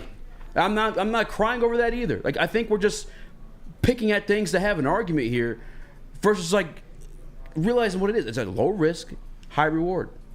Stephen Gilmore only had a roster spot for 3 games, so I don't even know if that counts. That's just like a practice squad guy. Yeah. Broderick Martin, same situation. Practice squad guy. It's just there's no hurt, there's no negative to it. I'm looking at this guy I didn't even know was on the team. Mitchell Aguade, there's no way. Probably practice squad. Oh, actually, I think he's a futures contract that was signed recently. I'm looking at it right now. This is like not last year's depth chart. But either way, it's not really hurting you. It's not hurting us enough for it to be thrown if it's over. You can still go get your CB1, or it may end up being CB2, however you may look at it. This just isn't stopping you from doing that. It's just giving you depth that when it comes down to these big games, when he finally is healthy, hopefully he can stay healthy. Yeah, have a guy you can rely on. That's a big. I'm not putting my faith into Emmanuel Mosley in those big games. That's fine, but you're also not wasting too much of anything to have him there. You know what I'm saying? Like, it's just, I don't know. It's just a silly argument to me. Darius Williams, though, fulfilling roster spots at the cornerback spot specifically, I'm down.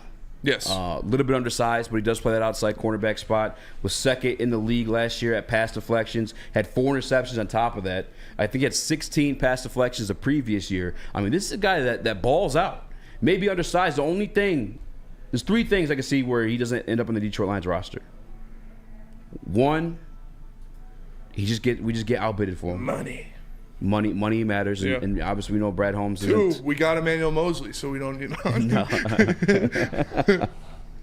Number 2 is probably the biggest one for me. It's just I don't know if he fits the scheme of what AG likes to do. We obviously know AG's been very vocal about wanting to play that man coverage. Number 3, actually, I throw in there too, is Brad Holmes' type of cornerback. Like, obviously, he's taking another chance on Emmanuel Mosley. You look at the history of guys he's signed. It's been those longer, rangier guys. Emmanuel Mosley, I guess Cam Sutton's at 5'11" too. I think Mike Hughes is probably the smallest guy he signed beforehand. Like, Brad Holmes seems to like these longer guys. AG likes the bigger guys too because he wants to play that main coverage. That'd be the only mix-up for me. But I guess Darius Williams, this guy balls. This is a guy, he's like you said, he's a smaller guy. He's 5'9". Last year was the first year he moved from that nickel spot to outside cornerback. He felt very comfortable playing in that spot in camp and going forward. He had a great season. He was a top, I think, 10 ranked corner after week 14 in the NFL, where he was not allowing much. He only allowed like 5 catches for 42 yards and had about 5 pass breakups from week 14 on. So this is a guy who plays well on the outside in the limited time that he's done so in the NFL. Like I said, last year was the first time they kind of moved him outside, and he said, I like being on an island. I like doing that. I like going out there. So we'll see. I don't know if this is a Brad Holmes move. I don't know if he's had enough injuries in his career to be honest. But this is a guy who's proven last year that he can be an effective outside cornerback. You talked about adding the defensive passing game coordinator for the Jacksonville Jaguars. So this is a guy he's familiar with as your new cornerbacks coach. Is this a move that Brad Holmes would make? Is this a move of somebody he brings in? Time will tell, but I wouldn't be mad if they went out there and got him, he proved last year that he can do it. Yeah. He proved last year that he can be on an island out there, and it's not like the Jags had an elite pass rush last year. I mean, they had Josh Allen, who's pretty. I mean, he's pretty damn good, but pretty good pass rush. I mean, when you look at what the Lions can do on pass rush, I think it's pretty similar to what the Jags did last year. So I don't think there's too much of a drop off going from that. The Jags were better, bro. Yeah, but this year, coming into this year, what I expect the Lions to be is at the very least what the Jags were last year, with a new defensive line coach, hopefully adding another piece on that defensive line, and Hutchinson coming into his own. So we'll see, but no, I wouldn't be mad at that. He's a little small for my liking. Like, pause, but he's, I like him big. I like him chunky. Spencer likes to be dominated. Bigger men. Oh, Moto. Hey, I'm not judging. Just like to shoot straight. No, but 5'9" is a little small for an outside corner, but he proved that he can do it last year. So remember Brent Grimes, I think he was, played for Miami Dolphins. I'll never forget, he jumped up 5 feet in the air. Calvin. I was like, God damn. I mean, listen, Brent Grimes had an insanity run for sure. I think he's drafted like 2018. He only allowed like 55% completion. I mean, I think this is a guy. I don't know how much he'd be paid, but maybe grab him and still grab somebody else in the draft. Like I was not like depth. And that's the exact word that Brad used. Brendan Dilger said not great size. No, he does not have great size. But it's not about the size of the dog in the fight. It's about the size of the fight and the dog. So we'll see. He's got small size, says Danny G. He's a smaller guy. He's 5'9". So again, you pointed out that Brad does like those longer, rangier corners, and I like big cornerbacks as well. So yeah. But he's proven that he can play outside in the NFL. I think everyone does, really, right? If you're looking for somebody almost at any position in football, it's like if it's a big guy, you're like, oh, yeah, that guy's, it's your first take. Hell yeah. When you played football in high school and even in college, you stepped off the bus or their team stepped off the bus, the first thing you're doing is sizing them boys up. Like, my guy Terrence. He's kind of big. 6'4", 450 pounds. That's a big boy. He was insanely big. He couldn't move, but that's fucking 450 pounds. yeah, he was. Oh yeah, dude, he was gigantic. Actually, we had a guy like that too, Art.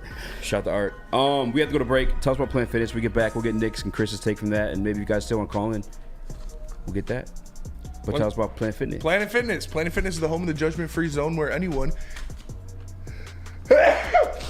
and we mean anyone, can feel comfortable and work on their fitness goals. At Planet Fitness, you'll experience a squeaky clean gym that has tons of equipment, a full body workout in just 30 minutes, and all memberships include fitness training. You get all this for just $10 a month, no commitment. No matter where you are, there's a Planet Fitness close by. More than 50 in Metro Detroit and thousands more throughout the world. Planet Fitness, where your fitness is essential.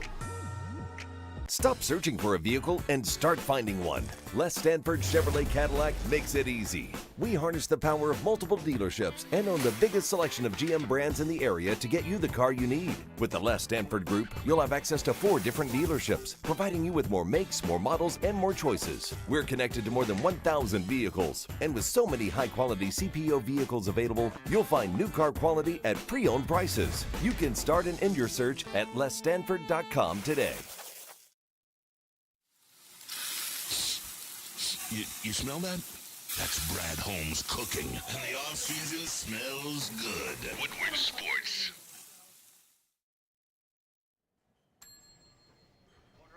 Big Boy Seafood Fest is sailing in with a fresh catch of favorites. Dive into fish and chips, our new palm-crusted cod, perfectly fried clam shrimp platter, or a delicious fish sandwich. Try our new mango iced tea, the ultimate complement to our popcorn shrimp, our all-new fried pickles, shrimp alfredo, or shrimp stir fry. Experience all the sea has to offer every Friday night with our all-you-can-eat seafood buffet. Every day is a fish fry, only at Big Boy. Premier Pet Supplies, hands down Michigan's best pet store. Family owned and operated for over 30 years, and they got the same prices and all the deals of the online and big box retailers. They also have over 60 brands of food with nutrition experts to help you find the best situation for your pet. Same day local curbside home delivery. Premier Pet Supply, give your pet the best. www.premierpetsupply.com. Just like having a kid. No, it's not. Press the like button, 5-star review on our podcast platforms. I'm Eazy, that's Spimo Rax, Young Chris, Nicholas Kohloff, aka Detroit Mario. That's kind of one that got Twitter going today was Darius Williams, and I know we kind of went half that segment, a little bit of tangent from the previous one, and I guess we're gonna do the same here. But I want to give Nick a chance to speak on this. I want to give Chris a chance to speak on this, and maybe you guys want to call on and read some of your comments too. How would you feel about Darius Williams being Emmanuel Mosley's backup? You know what? I think Williams gets this starting role. Yeah, I think Williams would be the starter immediately. I mean, talk about the epitome of production. 35 passes defended the last 2 seasons.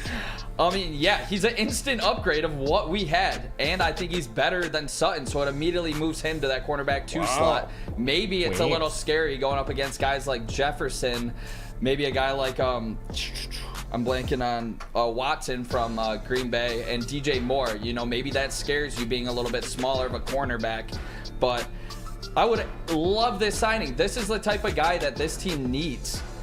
And like a guy like Fuller, you know, if we are going to go depth and not that absolute star, let's bring in a couple of these guys and, you know, have a little rotation going. That's what I think. I would absolutely love this signing of Darius Williams. Chris, where you at? I mean, look. After Mosley, I'm good with it. But That's fair. I'm at the mindset of like, I'm sorry, I want to swing for the fences. I want to get that corner. Eazy and I were on the phone after the show yesterday, and I was talking about. You hang up. No, you hang up. Yeah. You guys are laying on your bed on your stomachs with your feet in the air. Swinging your feet. Can't wait to see you on draft night. Can't wait to see you on draft night, dude. Oh, come on. How do we get him out of here? Come on, man. I can't wait to see you at draft night, Daddy. That's crazy. We got that as a drop. But no, the place I'm at with this is that I don't see it as a need necessarily. I know that Brad Holmes can find that bargain bin, and that seems like what we're going to be going for here. But I've just always had a thing for elite corners, and I'd love for us to either get one that, you know, fills the gap this year and draft one that we believe we can groom into an eventual 1 or 2 on this team. But you got to start to revamp this cornerback room for the long run, right? Like you got to make some changes here. Yeah, I'm another thing too with this guy. You want to talk about having like Brad Holmes speaking about like they want to know these people, they want to like have, they want to be comfortable paying these people. Get dinner with them. Yeah, whatever you said, I couldn't even hear that. Yeah. But in 2018, this guy's breaking to the NFL. It was as dinner as an undrafted free agent. With Brad Holmes and Ray Agnew with the Rams. Mm-hmm. And then obviously you have Deshae Townsend too. So I mean it's definitely there. Again, my only question really is like the fit of schematically is like, is AG gonna just finally go over to the full-time zone or at least embrace going zone just because I don't know that we had the pieces to do man? Like, is he finally gonna go over to the dark side? To be honest with you, bro, I've been defending Glenn, but that's a little gripe I might start having with him too. I get your philosophy is man coverage. I get it. I get you done tremendous things in New Orleans like as that too, as a secondary coach. Mm-hmm. But it's not working here. And we don't have the pieces to do that here. Yeah. Concede. Do what Ben Johnson did. And I'm not saying Ben Johnson had to go up against anything because he kind of just started with Jared Goff and had that mindset like, hey, okay, like I can't do sweet shit with Jared Goff all the time. I'm going to have to draw up some sick – I'm going to have to make the team offense. Mm-hmm. Like, you work with what you got. What's that saying they always say? Is like, hey, if you got a great player but doesn't fit your scheme, change the scheme. Yeah. I'm on AG's ass a little bit with this one, too. Is like, Cam Sutton, okay, you have this guy's available to you, a guy that previously coached him, previous relationship with Brad Holmes. He's going to be 31 by the time the start of the season, too. If I don't know if that changed anybody's like opinion on him or probably the price tag. But, like, let's fucking go just a full-time zone scheme if that's what we're working with at this point. I don't hate it, but you have the amazing talent of Emmanuel Mosley, so you don't need to do that. No, but I'd rather them stick at the scheme they're at. I'd rather them do that and then go out there and get somebody that fits that scheme. Mm-hmm. Because none of the cornerbacks you have right now are worth adapting your scheme over. Like you said, no, that's fair. You made the argument if you have a great player and the scheme doesn't fit, you change the scheme. You don't have a great player at cornerback right now. So you don't change the scheme to adapt to Kendall Vildor and Jerry Jacobs. Yeah. Like, you go out and you get a better player than those Can I say guys. this, though? And I'm fully with you. Like, we don't have that one player that you just change the scheme for. It makes sense. I remember there being a little back and forth a little bit with Aiden Hutchinson wanting to stand up versus his hand in the dirt with AG in his rookie year. But if you don't, it's more than just having, like, one great player to change that scheme. It's also like, hey, I don't have the fucking players to run the scheme I want to run. How about I put them in the best position to succeed? Yeah. It's like if I have a freaking... But also, what? Zone is just so... you can't consistently play zone in the NFL. You can't. You'll get picked apart by good That's what they're quarterbacks. doing nowadays, though. That's how you got to play. Keep it in front of you, and no. Everyone's the zone coverage. That's how you defend the Detroit Lions, because we eat in the middle of the field. That zone coverage. Yeah, but nobody's defended the Detroit Lions too well except the Chicago, Ravens. And that was because they were in Goff's face every second. So I don't think it's the zone or the man that is how you defend the Detroit Lions. I think defending the Detroit Lions is attacking them and getting to Jared Goff. Well, I don't know, because that's the plan they had against the Buccaneers too. But Goff he knows where everyone's going to be, so he gets the ball to him. Yeah, and I think the blitz it's dead narrative at this point because he's just so intuitive, like with what they got going on the offensive side of the ball, that he knows where everyone's going to be. But it don't matter if that ball's fucking flopping over there. He just knows somebody's going to be there to catch it. Regardless. You have to, if you're going to play zone, you have to bracket your zone with an elite pass rush. Because if you have games like the Detroit Lions where quarterbacks are sitting back there with 4 seconds to throw the ball and you're sitting in zone coverage, that is not going to work. I don't necessarily agree. I feel like pass rush is more, I guess, you'd want that more in a man coverage situation because you don't want your guys to get beat. After a certain amount of time, we watched it here in Detroit, guys get beat if you're not going to get to the quarterback. Guys, yeah, either way, like for sure. You're facing world-class athletes at the wide receiver position. And also guys will find the hole in the zone. I guess either way you need a good pass rush. Yeah. But I don't know, man. I'm just saying to AG. I don't like just playing zone at all times. I don't think that's a good idea. Well, no, I'm obviously going to mix it up. You mix up everything throughout the game, but I'm just saying if you don't have the ingredients to cook up what you want, then make something different. Go get the ingredient. But we've failed to do that 3 years now. I mean, Hutch, I guess one hell of an ingredient. ingredient. That's on who we're sending to the grocery store. You guys, but we're not bad that man because he's shopping. Yeah. He works. He's done well in the offense. He's good at picking fresh fruit. Yeah. Go get the ingredient in your secondary. He's not good at bringing home that main course. Like, I mean, I don't know what expression you want to use, but it's like Emmanuel Mosley. You want a sexist reference, or should I not go there? Do it. Absolutely. All right. If I'm a owner of a business and I have freaking, I won't go there. Do it. How about I do this? I'm the owner of a construction company. What the fuck? All right. And I hire Nick and I hire Spencer. I'm not gonna go. Hey, eat shit, Nick. I'm carrying way more rocks than you. You know what I'm saying? Hey, Like Nick's gonna work in the fucking buddy. Yeah, Nick's working front of house. Yeah, Nick's, I'm back of house. Exactly. Yeah. Nick's pushing paper. You're pushing fucking pavement. boulders. But that's just like I'm not if that's like I don't know. That's how I see it though. You know? The boulder feels conflicted about fighting a small blind girl. What is happening? It's from Avatar. You guys ain't never seen me squat, man. Give me some credit. But I'm just saying, 626. You started this with me, saying it was going to be sexist, but it ended up just being offensive. Because I couldn't be sexist. I couldn't just do that. No, that's just how I look at it, man. I'm not gonna go ask Nick to go, push 300 pounds worth of fucking damn right, Nick. rocks versus if I have a Spencer. I'm That's no disrespect to I'm a Nick. versatile player. I can push 300 pounds of rocks, and I can fucking sort some papers. I'm better with. You're I'm limited. I'm more of a people person. I would handle the people. You put Spenmo in the back. Yeah, exactly. Right. Back of house, front of house, I've done it all. I ran a restaurant. I did have to yell at a couple old people, but you guys know how I feel about old people. Let them know. We gotta go to break. Tell us about Lady James. We get back. Talk about the absence of Dylan Larkin. Lady, man, we were having fun. We were arguing. We were talking about we were making fun glass of Nick. knees. We were making fun of Nick, and now we gotta get serious. Come to Lady Jane's Haircuts for Men for an award-winning haircut experience. Register to win a trip of your dreams and all expenses paid suite for the 2024 NCAA tournament. That's right, no expenses spared for you and 5 of your best buds. Lady Jane's Haircuts for Men, open 7 days a week. Walk in anytime to make it awesome.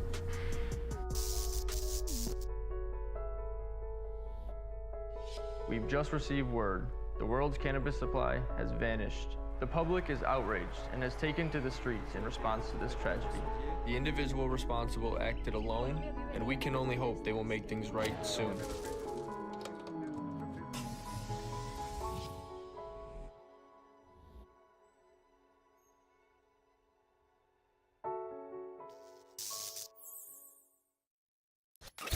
A ton of fun, a ton of sports, and a ton of man meat. Welcome to the Woodward Heavyweights, live daily 5 to 7 p.m. on Woodward Sports. At work and at home, we're there with smarter security solutions. Featuring complete automation with customized alerts and more. For over 90 years, we've been the company that's been counted on to protect what matters most, all with personalized service and care. Right now, for a limited time, receive a free video device plus free installation with a new home system. Guardian Alarm. We protect Michigan. Sounds like a plane's taking off in here. What's better than crispy chicken and pizza while watching your favorite team play? Let me tell you about Soroki's Crispy Chicken and Pizza. Their food is amazing and their locations are popping up all over Metro Detroit. A perfect takeout option featuring hand-breaded fried chicken, New York-style pizza, fresh salads, sides, and more. Their biscuits, I'm telling you, the biscuits are insanely good. Check out their full menu and find the closest Sorokis near you at Sorokis.com. That's SAROKIS.com. Sorokis and Woodward Sports. That's crispy. What up, though? And welcome to Woodward Heavyweights Live on Woodward Sports. I'm going to say Woodward Sports Chat. WoodwardSports.com. Smash the like button, be a friend, tell a friend. Share the stream. We can get to a little bit of hockey, Detroit Red Wings hockey, before we have our special guest on, Ryan Hanna from the Wing Wheel Podcast. And I guess I just want to get an understanding from you, Spinny. I know who Dylan Larkin is. I know Dylan Larkin's stats, but I'm not that well versed in hockey to know what he brings to the team and what we're going to be missing in his absence in this next 2 weeks without him. You're going to be missing your captain. You're going to be missing a guy who's on a point-of-game pace. You're going to be missing one of the most important players on your roster. A guy who plays PK, a guy who's on the power play one of your best face-off guys, the guy who stirs the drink. Like, it is not a small loss when you lose a guy like Dylan Larkin. He does a lot for this team. He means a lot to the guys on this squad. Like, it's not something that you can easily replace. So, yeah, it's not going to be fun playing without Dylan Larkin for a couple weeks. We need him to rest up. We need him to get healthy, and we need him to come back ready to go because he is one of the best players on this team for a reason. He is almost at a point per game, and man, it sucks. It sucks not having Dylan Larkin in the lineup when you're trying to fend off some of the teams in the East for that first wild card spot. But I think the boys will be able to get it done. I think we've got a lot of talented players on this roster. I think they'll be able to overcome this setback. We've got a stretch of games where in 6 games you need to get 8 points at the very least. So what is it they're missing most? Is it like the passing, the shooting, like all the above? Larkin is an all-around player. He does everything pretty well, and so you're gonna miss him a lot in the face-off zone because him and Confer have been money this year, at the dot. So you're gonna need somebody to step up, whether that is Veleno or whoever. Andrew Kopp steps up at the dot, but having him as your power play 1 center was impressive because he won a lot of those faceoffs. He won a lot of things that you need and that are extremely important. But you need guys to step up flat out. When you lose your captain, when you lose a point per game guy, it's going to be hard to overcome that, but you're going to have to. You're going to have to for at least 2 weeks. Nick? I guess the biggest thing for me is how does this team respond this time? Because last time when he got hurt against Ottawa on the home ice, after that we struggled. There's no doubt about it. I mean, Patrick Kane was just coming in. This team was not as, kind of rolling as they are now. I mean, obviously we're coming off 2 straight L's. Hopefully we can get it back against Colorado, but it's looking like 3 straight L's here, especially on their home ice. So it's going to be hard, but it's how do you respond? Playoff teams respond. We've seen teams fumble and struggle. I mean, we saw it last year. We went into Ottawa, lost 2 massive games, and then this team crumbled down the stretch, and we ended up selling. I do not want to see this team sell at all, but I guess I know we're going to have Ryan Hanna on in a little bit here. I know we're going to ask him all about the trade deadline, but I do not want to see this team sell. Unless it's maybe to bring up some younger guys that they actually have faith in for this playoff push. Yeah. I just don't want to see this team crumble and fold like earlier in the season when Dylan Larkin was hurt the first time. Just a fan in the Woodward Sports chat made a great point. Talking about the face-offs are vital, especially on penalty killers and power plays, especially if you think about like how great this Detroit Red Wings team has been on special teams. I mean, a lot of their goals, and you correct me if I'm wrong, have not a lot of them come off those power plays. Like that's where they eat. So it's like, damn, that actually, now I'm thinking about it that way. Yeah, because this is a top 10 special team both units in the league. That's actually that actually just fucking hit me just there. 100%. 100%. Just when you say that stuff. Yeah. Cousins. Yeah, I'm talking to chat. It's true, man. That is your guy that is one you like. Him and JT Confer both have been lights out in the dot. So you're gonna need somebody to step up and fill that role because JT's not gonna be able to do it by himself.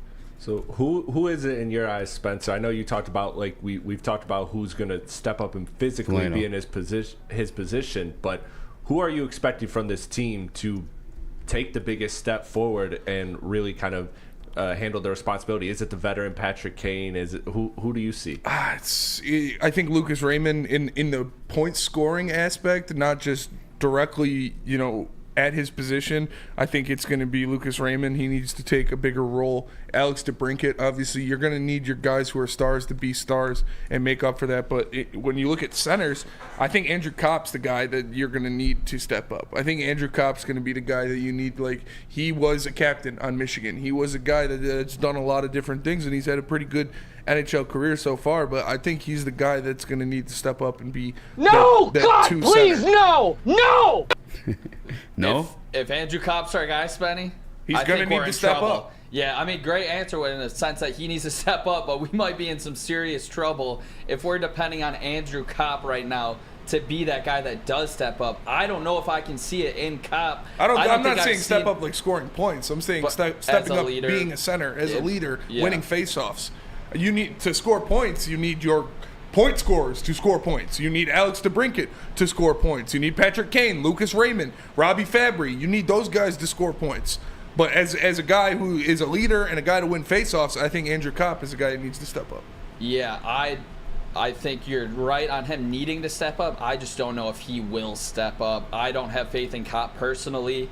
I do like the depth of this whole entire lineup to step up, but the guy that I highlight just specifically is Alex DeBrincat. He needs to go on that run that he started the year off with. I know Larkin was the guy that was feeding him a lot, so maybe Kopp can step up in that role of playmaker to feed guys like Alex DeBrincat. but he needs to start this next run of games like he started the season when he had 9 goals, and I think it was 7 games to start the year. He needs to get on a hot streak like we've seen him do in the past if this team wants to remain competitive, especially when it comes playoff time. Yeah. Rich Baldwin with Sports Chat. Wings need to go get a big Russian. You posed? I mean, yeah. Like I said, this injury is not going to change what Steve Yzerman was doing at the trade deadline. I can promise you that. He's not going to make a panic move to go get somebody to replace Dylan Larkin for 2 weeks. That's not going to happen. So if he was getting a forward, he's still going to get a forward. If he was getting a defenseman, he's still going to get a defenseman. If he wasn't going to do anything, he's still not going to do anything. This is not going to be something that's... Steve Yzerman is not a guy who panics in the face of adversity. If Steve Yzerman is stone-jawed, iron-willed, then this is not going to make him flinch. He's going to do what he had planned to do already. Is another like kind of dumb but simple answer to this being Alex Lyon in goal, who was on an absolute heater, and then the last couple games has let up some goals. Like, is it as simple as if he can get back to his high standard, and the Wings can get 2 to 3 goals in a game and etch out these 1 to 2 wins or these 2 to 3 wins, like that's got to be a factor, right? Like, I mean, the defense needs to play better. That's what it is. I don't think it's on Alex Lyon. Alex Lyon has been seeing a lot of breakaways in the past 2 games. And the Florida Panthers are no slouch. They're one of the top 4 teams in the NHL, so you need to be aware of them. And against the Islanders, he saw a lot of uneven breaks. The Islanders spent a lot of time in the Red Wings zone, and the defense did him no favors. So I think Alex Lyon is still Alex Lyon. The defense just needs to tighten up a little bit, and that's why I've been preaching that we go after a top 5 or a top 4 D-man at the trade deadline, and I still hope they go after some, whether it be Chikrin or Hannafin or whoever it is. I'd like to. He's a forward, but I'd like to see them go after a top 4 D-man to tighten up that rotation. Even more than, how about Gunsel now that no, why not? You don't need a forward. You got enough forwards. Not like Larkin going down, or just not being. Like I said, that's not going to. Larkin going down for 2 weeks does not change your mode of attack at the trade deadline. It's 2 weeks is not something that you're like, okay, I'm going to go after and get a Jake Gunsel because Larkin's down for 2 weeks. What am I going to do? Like, by the time you get Jake Gunsel in here and get him acclimated with the team, Larkin's going to be back. So I don't think that is something that sways that. So I'm not worried about them because I talked about the stretch of games that the Red Wings have coming up where in their next 6 games, 4 of them are against the Sabres and against the Coyotes. And those are 2 teams that you should be able to beat, -1 on the puck line. Like, you should be beating those teams by at least a goal. So I'm not worried about that as much. I think Larkin is... I think they'll be fine without him because of the teams they play in the stretch they have, and guys like Patrick Kane and Alex DeBrincat who are showtime, who are big name players. They'll be able to step up and carry the ship until Larkin gets back. What's the minimum point threshold you're looking at for this team over this stretch of without Larkin? Let's answer that when we get back. Yeah. And actually, I have you ask that to our guy Ryan Hanna, but not before I tell you guys about Swiss Insurance, guys. Swiss. Good news, bad news. The bad news is insurance rates are going up across the board in Michigan. The good news is Swiss Insurance is here to help.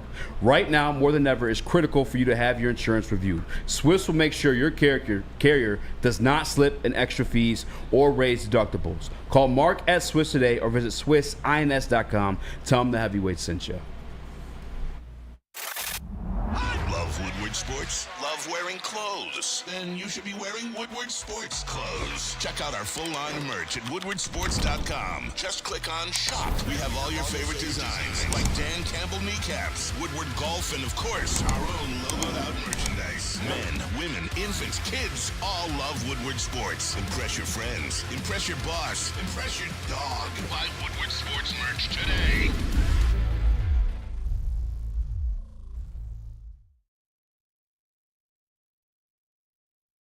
How would you like to win not one, but 2 vehicles of your choice? One for you and one for your wife, your girlfriend, or your best bud. Get to Lady Jane's today for an award-winning haircut and automatically enter for your chance to win. Courtesy of Les Stanford Buick GMC of Ferndale. Lady Jane's, open 7 days a week, walk in anytime. It's wicked awesome. Every year, After a cold and dreary winter, Metro Detroiters come together for two things: Tigers baseball and the best damned party in the world. A new season of Tigers baseball is here, and we're bringing in the new season as only Woodward Sports knows how. Broadcasting live from the biggest party. It's the Grand Slam Festival at the Detroit Opera House. Come party with 4,000 Detroit sports fans, starting with Wake Up Woodward and rolling into Big D Energy. This is a party you don't want to miss, with Detroit's best DJs, food trucks, and of course, shots. Get your tickets now at GrandSlamFest.com. 21 plus. See you April 5th at the Grand Slam Fest. What up, though? Welcome back to World Heavyweights live on WoodwardSports.com. I'm Eazy at Spinmo Rax, Chris, Nicholas, and we're also joined by Ryan Hanna from the Wing Wheel Podcast to talk about the Detroit Red Wings and the injury to Dylan Larkin for 2 weeks. What up, Ryan? Thanks for joining, man. How's it going, guys? Thanks for having me. Oh, of course. It's always a pleasure, dude. What's going good before the injury a little bit there? How do you think it's going to affect the team, man, in a playoff run or playoff race? Yeah, look, it's never a good thing when your captain, your best player, and your first-line center is out. Plain and simple. We've seen it with Detroit before, earlier this season in December when Larkin went out. Like, no team gets better when that kind of player gets injured. So Detroit's going to have to dig deep. The good news is, and we'll talk about this, their schedule, like, it's not easy, but you're playing some teams, Buffalo twice, Arizona twice, and Pittsburgh. Like, you're playing teams that you should beat. Like, if you want to be a playoff contender, you should beat them even without Larkin. So they have an opportunity, but, they'll have to do it. It's not guaranteed. Yeah, that's how I keep saying. Like, having the Yotes and the Sabres 4 times combined in your next 6 games is kind of a blessing. But when you look at who you think is going to come up to the big club after the Larkin injury, there was a bunch of questions. Is it going to be Casper because he wasn't on the Grand Rapids lineup sheet? But it turns out that he was just dealing with an injury as well. Who do you think is going to be the guy that gets the call up here? Is it going to be Sarnik? Is it going to be Berggren? Who do you think comes up now that Larkin is out for a couple weeks? I think they're going to try to rock with their group. Like, Joe Veleno is going to slot up and play in Larkin's spot at least to start, to see how he does between DeBrincat and Kane. If that doesn't work, you'll probably see a bunch of different mix of line combinations to try to find something that clicks. Like, it's hard around this time of year to pull a guy up and ask him to take in a big role, even if you want him in a depth position. Like, it's not, Casper's not had the time in the NHL where he can come in and do that. They're trying for the playoffs, and Grand Rapids is also doing something really important over on the west side of Michigan as well. So I think they're going to try to roll with their forwards and see this through. 7 games potentially is a long time, but if they can avoid calling someone up, I think that's the angle Detroit's going to try to take. Do you think it changes Stevie Y's approach to the deadline at all? No, I don't think so. And for the reason that I don't think Steve Yzerman was in the business anyways of bringing in rentals. Like, anyone he brought in would either have to be like a low-cost player who fits a need for the team, or a bigger move that is helpful for this season, but also looking medium and long term. So a player with term, or a player that you can sign with term. And Detroit is a playoff contender this year, but they're not a cup contender. So it's good to get your team into the playoffs. I think it's important. I think Yzerman's really passionate about that. I think that the organization is from a business side and a competition side, but you can't put the cart before the horse there. That makes sense. So if you're going, let me ask you this: if you're going to, maintain and not make any moves out as a reaction to this move coming at the trade deadline, looking forward to this 2-week stretch, Spencer alluded to the schedule. What's like the minimum threshold of points you're looking at the Wings coming away from to keep this playoff chase alive and to feel comfortable about the Wings' position? I think 500 is fine, honestly. Like, if you lose Dylan Larkin and you come out of this, like, these 7 games with a 500 points percentage, that's completely okay. Detroit has the math in their favor with the standings right now. Like, even with having lost the last 2 games, they're in the first wild card seed. They have games in hand on Tampa Bay behind them. And, the Islanders are making chase, but, Philly also factors into that. Detroit's strong January and February gave them this cushion. So if they walk away with a 500 points percentage, like, I think that's it. You want to win more than half your games, but I think that's great. And even if they walk away with a little less, it's not like they're out of it and the sky is falling. You'll have to see what the teams around you have done, but if they can tread water and come out of this 7-game stretch, I think we're talking about competitive games in mid to late March and even beyond. Hey, Ryan. Patrick Kane was on an absolute heater before these last 2 games, and he still did score one against the Islanders, but it looks like he's been just a step slower and honestly just not on the puck as smoothly as before. Is there anything that stood out to you about Patrick Kane the last couple games? Yeah, you know what? Detroit as a whole didn't play well against the Islanders. First off, I think that was a winnable game for them. I think they didn't get the goaltending they needed to kind of keep them in that game, even when they had their defensive lapses. And Detroit also seems to struggle against teams that are like good off the rush and hard-checking teams. The Panthers were a masterclass in being aggressive on the puck, aggressive on the body. Their PK was phenomenal, and really, anytime Detroit did get an opportunity, they usually kept to the perimeter, or if they broke through, Sergei Bobrovsky was unbeatable. So I agree, Kane wasn't able to be effective against the Panthers. He had a couple breaks that didn't go his way. But I think it was more of a team thing, and Detroit as a team generally struggles against those styles.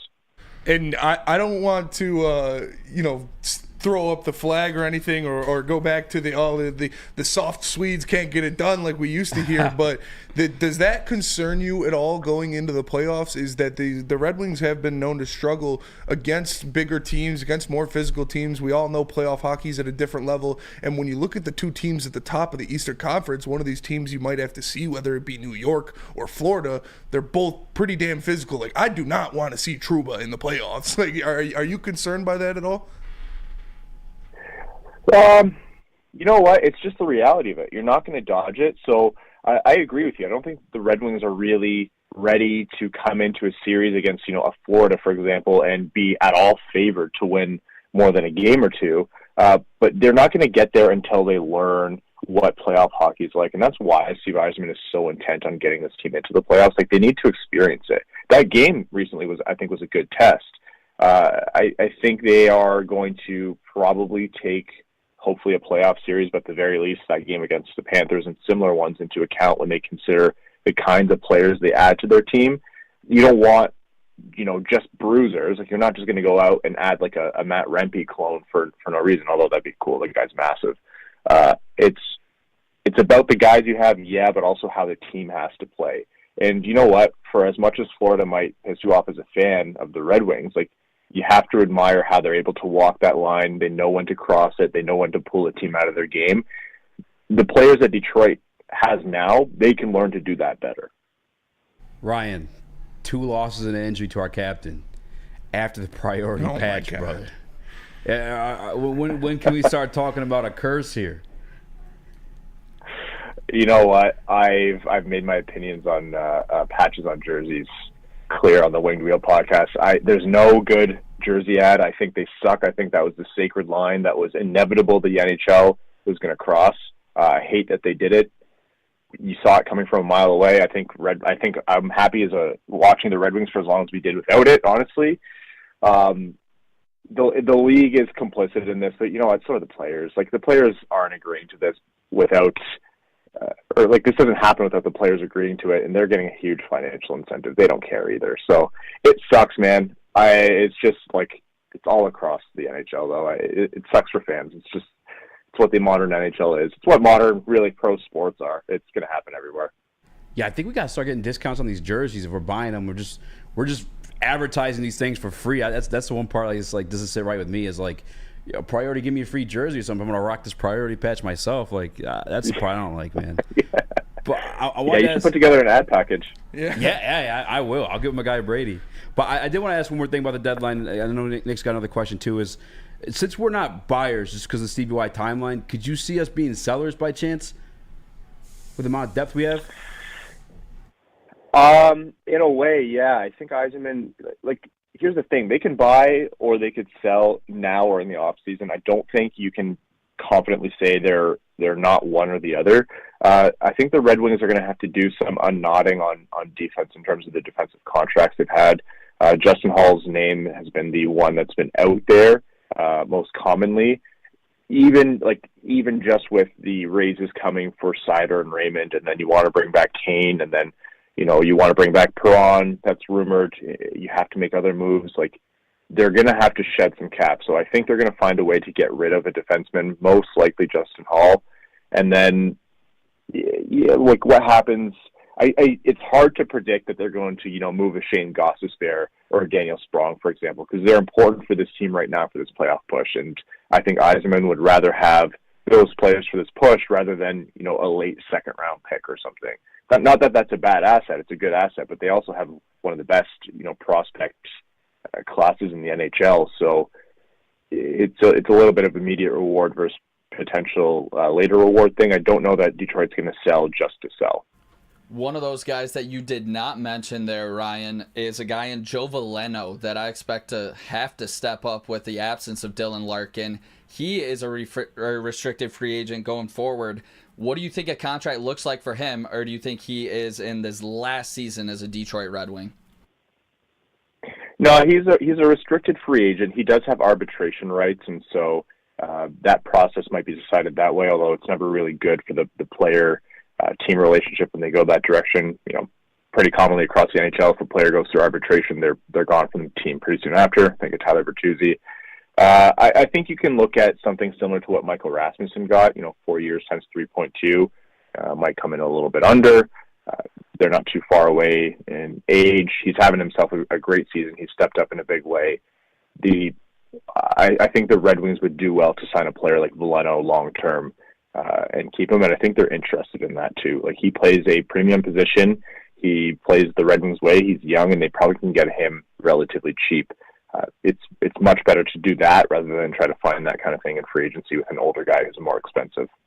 And Ryan, we appreciate you joining as always. It's always great to have your knowledge on and to talk some hockey with you. And before we let you go, and you shout out the Winged Wheel Pod and everything like that, I just got a quick NHL question. Like, do you think we're gonna see Sid in a different sweater this year? Because they've been talking about it a lot, and that would be wild to see him in a different sweater than the Penguins.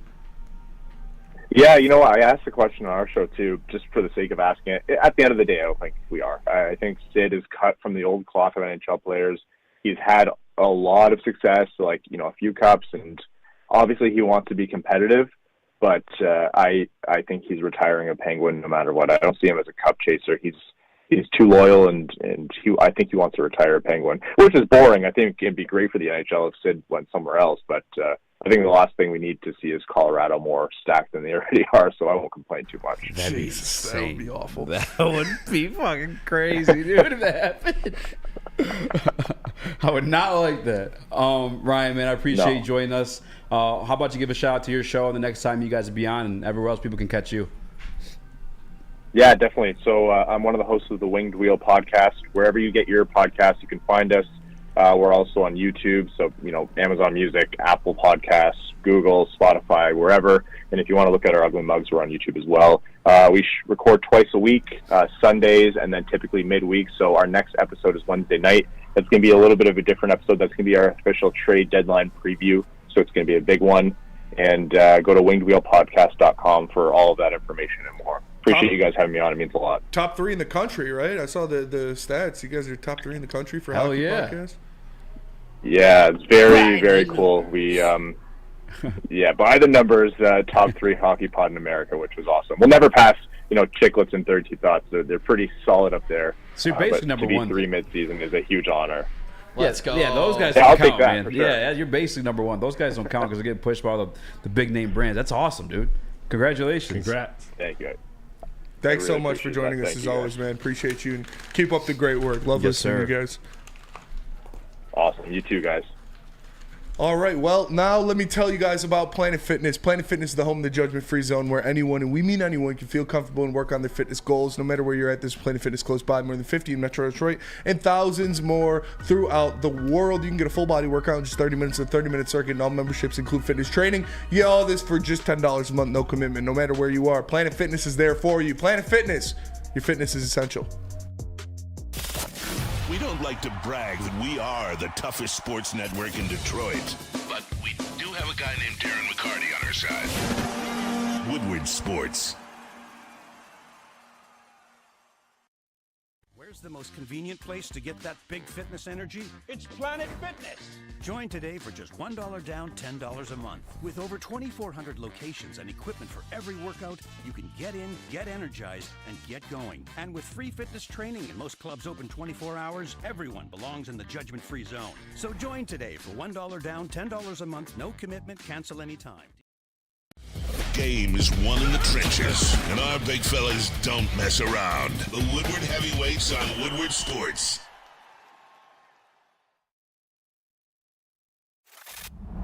Love Woodward Sports? Love wearing clothes? Then you should be wearing Woodward Sports clothes. Check out our full line of merch at woodwardsports.com. Just click on Shop. We have all your favorite designs, like Dan Campbell kneecaps, Woodward Golf, and of course, our own logoed out merchandise. Men, women, infants, kids all love Woodward Sports. Impress your friends. Impress your boss. Impress your dog. Buy Woodward Sports merch today.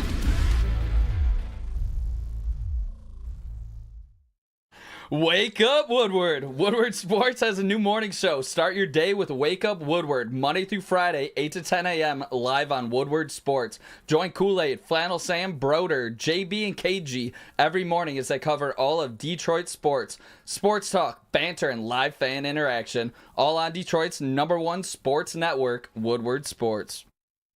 Here's a little bit of somewhat breaking news from Tom Pelissero. It's not really breaking news, but it does include our Detroit Lions. I'll try to get this video out to Chris while I'm doing this, but so official pre-draft visits are taking place. A little bit more of them. Northern Iowa defensive tackle Christian Boyd, a surprise omission from last week's NFL Combine, has 7 pre-draft visits lined up so far, including the Detroit Lions and Saints this week.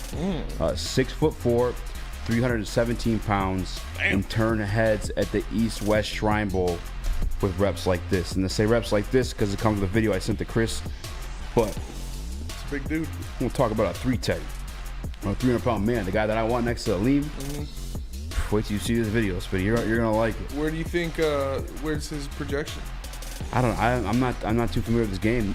What's Considering his name? he was in the hold on, my phone just went out. Christian Boyd. Christian Boyd. Everybody in the Woodward Sports Chat is familiar with him. I'm assuming day 2, just because he wasn't at the Combine.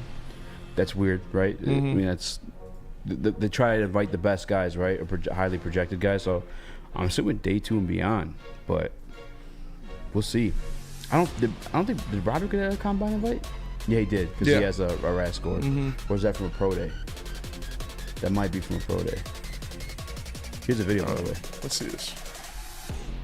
I don't know, there's sound. Is he at Northern Iowa? Northern Iowa. This is just a nice little rap. I mean, I'm going off of Coach JB's Why does advice. it almost look like Madden? Look at that ass. It kind of does look like Madden. That's violent. I don't know. That excited me. Violence. Shout out to Poole for sending that over. Shout out to Broder in the Woodward Sports Chat. Shout out to you guys who listen to us. If you haven't already, please make sure you hit that like button. Smash it. 5-star reviews on all podcast platforms. Smashing. We have to get that drop. Smashing. Smash. Didn't you not know who that is? What? You don't know who Nigel Thornberry is, right? No.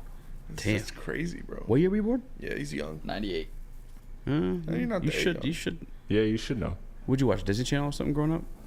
I mean, I You watched a little bit of definitely were a everything. Disney Yeah, Channel you're definitely kid. Disney. You were Cartoon watching Wizards of Network. Waverly Place. and I shit. did like Wizards of Waverly. Who watched little Selena Gomez? You're gonna hate on me right now? Dude, What? she's bad. I'm not watching Wizards. of Nick Waverly definitely did the you're watching. Yeah. I'm Nick and you're watching All right. Disney Channel. Now you guys are just getting out of hand. Now back to Sweet Life on Deck.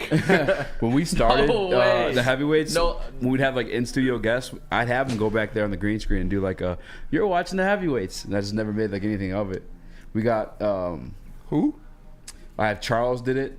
Oh yeah. Buck did it. Yeah. Dion did it, and Sargent did it too.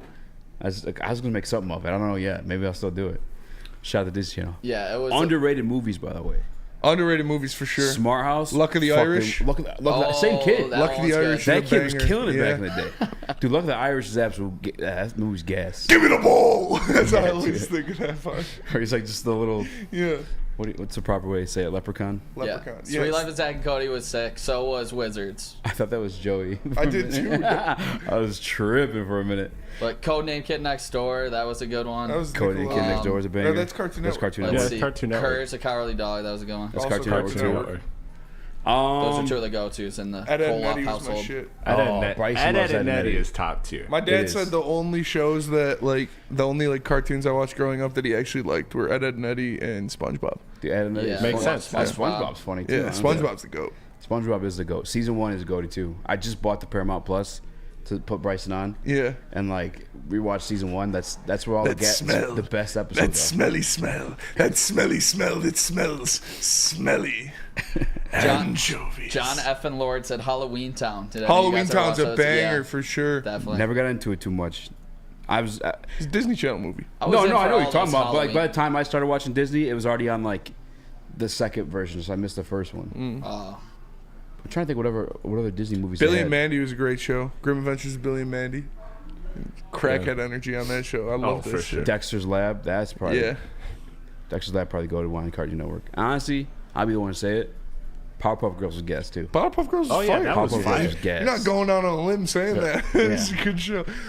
I'll take the bullet, guys. Yeah. All right, guys. I play with Polly Pockets. All right. That was oddly specific. You definitely did. No, my sisters did though. I remember one time she choked on because of the little rubber dolls, whatever, and she choked on one of the pieces. Whoa! I'll never forget Polly Pockets. Almost killed my sister. My sister one time, she had my dad died from a Polly Pocket. Don't joke around like that. I don't want this to sound weird or sexist, but she had a giant plastic kitchen. Yeah. That she used to in her room that she would play with. It was a big ass kitchen. It happened. And her room was next to me and my brother Cole's room, and one night we heard her scream. And so me and my brother Cole used to do some fuck shit as little kids where we'd just scream random shit in bed when everybody's sleeping at 2 a.m. Until my dad would run in there and yell at us. Beat the shit. And we heard my sister scream, so we thought she was trying to imitate us. So we started screaming again, and then she screamed louder, and we go in there, and it's 2 a.m, and she's hanging from her foot in the top of the kitchen set, flailing around and shit. How? Yeah. Oh, she's probably climbing it or something and fell. But, all right, guys, I'll say it. That's crazy. Cheetah Girls, and I'm playing. I never said that. Sisterhood of the Traveling Pants. Zeon, Girl of the 21st Century. I didn't like that one. Wild Thornberries. Even Steven movies, gas. Even Stevens was good. Rocket Power. Rocket Power, gas. Wiggity. Rocket Power. Wiggity. We have a caller? Who we got? We got Eduardo from Orlando. Eduardo! Call in, end of show. Eduardo, you are live on Heavyweights. What up, man? Yo, what's up, guys? What's going on, brother? How you doing? So, I'm good. Listen, so this is my thing on CJ, right? I don't care about keeping him. I want someone like him. What do I mean by that? I want someone that actually... We have too many humble guys on this team. I love me some Brian Branch. He's too quiet. I love me some Iffy. He's too quiet. Even Hutch out there, just quiet. We need someone that, is out there talking the smack, running around, doing his... You know what I mean? I just feel like that's what our defense needs. Now, I'm not saying it has to be him, you know? But that's why I would want him back, because he brings that to our defense. You know, I'm tired of all of these put your head down, go to work, where we're all quiet kind of guys, you know? I want someone that's, is about business, if that makes sense. So that's all. That's all I wanted to say. I hope you guys have a great day. Appreciate you, Eduardo, man. Thanks for calling in, brother. Big supporter, always in the chat. And I'm with him. You need dogs. You need dogs on that defense. And Chauncey's definitely a dog out there. So if you bring him back, I'm cool with it, depending on the size of the deal. But I would like to get more guys that are cut like Chauncey Gardner-Johnson as well. Yeah. I was listening to Ennis Rakestraw and a couple interviews he did, and he's a big trash talker. Obviously brings the physicality you want to see out of a Detroit Lion, or that become accustomed to seeing out of Detroit Lions. But now it's looking like he might drop in that draft a little bit. He may become that. But if he's gonna be that on this team, I'm gonna keep it real with you guys. Who better to have around as that veteran leader than CJ to help him tote that line? Although. No, actually, CJ does tote the line fairly well. For sure. He's the one that got the Chicago Bear to punch him. He's the one that got his teammate to punch him. And all the escapades he's brought along. I wouldn't be surprised. And honestly, how the turntables. How the turntables. No turntable. And it's just we only have 2 safeties in the roster right now. And if he's willing to play in that rotation, then bring him back. Wait, MPWMU, was that really Dan Schneider's kid? There's no way. What was Dan Schneider's kid? He Jamie said Dan Lynn. Schneider knocked up Jamie Lynn Zoe Spears. 101. That was I know she got pregnant. That but was I a didn't- rumor because like he had a lot of got a- nasty allegations. Yeah, he's a foot guy. He's I a think big it foot was guy. one of like the cameramen or something. The rumor I remember. I don't know. But who said it? John effing Lord. Treasure Planet was goated. Dude, Treasure Planet and Road to El Dorado. Those are two very, very slept on movies. Oh, Up and Away, the superhero one on Disney. Sky High. Sky High, yeah. No, I'm talking about Up and Away with the black kid and dad of the mustache. Oh yeah, yeah. It's like all like superhero families. Yeah. I know Sky you're talking High- Sky High Sky is sweet good too. too. Did you guys ever watch it? Total change of pace. You guys remember that like Nickelodeon like game show that they had? Like the ones Legend like of the the Hidden rock Temple? climbing? Yeah, that was Oh, fire. yeah, everyone loves Legend that of the one. Hidden Temple was my shit. That was fire. I'm looking I at. used to dream of times like that. Shout out Greg from Succession from Sky High. Yeah. He was a glow dude, if I'm Yeah, not he mistaken. was. Yeah. Johnny Tsunami. Johnny Tsunami's a good one. I remember it was a good one. I don't remember it. Is Air Bud? Are those Disney specials? I don't know. I think that was a Disney movie. Y'all sleep on Kablam. I don't know what Kablam is. What's that one where the guy? Funny word. Dude, the Batman animated series, goated. Batman Beyond, goated. Justice League, goated. What'd you think about the Pattinson Batman?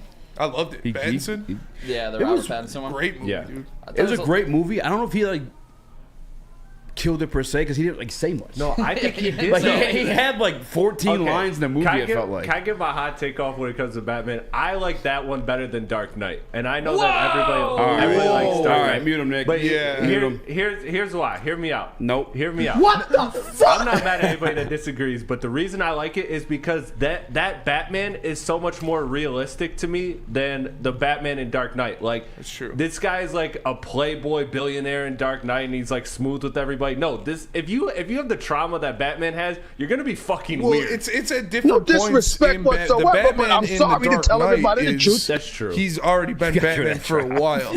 Yeah, get rid of that drop. Fucking 5 minute long. Batman in Dark Knight, he's already been Batman for a while. Okay, Batman that's a in good- The Batman, he's only been it for like a year or something like that. Okay, you know what? Then But I okay, do yeah, like that's that fair. the Batman.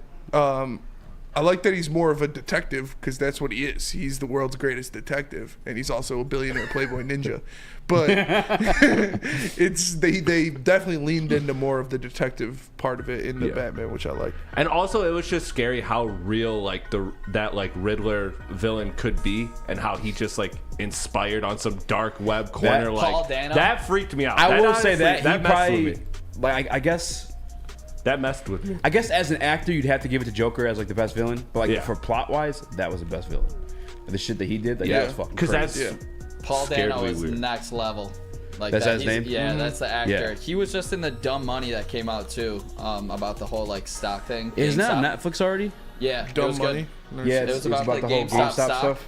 I'm gonna watch that. also the Good Catwoman in the new Batman. God, so fun. Yeah, You know, Zoe Kravitz. I So mean, fun. Yeah, Anne Hathaway's pretty fine too. She Yeah. Zoe Kravitz. she is. But she Zoe looked real Kravitz- good in that Zoe leather suit Kravitz as wins. well. Zoe Kravitz just Yeah.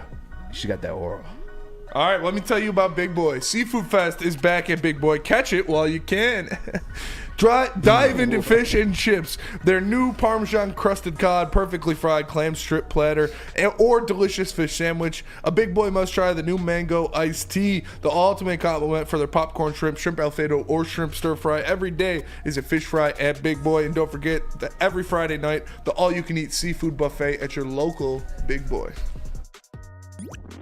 Every year, after a cold and dreary winter, Metro Detroiters come together for two things: Tigers baseball and the best damned party in the world. A new season of Tigers baseball is here, and we're bringing in the new season as only Woodward Sports knows how. Broadcasting live from the biggest party. It's the Grand Slam Festival at the Detroit Opera House. Come party with 4,000 Detroit sports fans, starting with Wake Up Woodward and rolling into Big D Energy. This is a party you don't want to miss, with Detroit's best DJs, food trucks, and of course, shots. Get your tickets now at GrandSlamFest.com. 21 plus. See you April 5th at the Grand Slam Fest. Feel alive during Feldman Chevrolet's biggest New Year's sales event ever. Get the best prices on our huge selection of award-winning Chevrolets. Like this 2024 Equinox for $188 per month. Or this 2024 Silverado for $268 per month. It's the New Year sales event going on now at Feldman Chevrolet, Michigan's #1 Chevy dealer. We don't like to brag that we are the toughest sports network in Detroit, but we do have a guy named Darren McCarty on our side. Woodward Sports.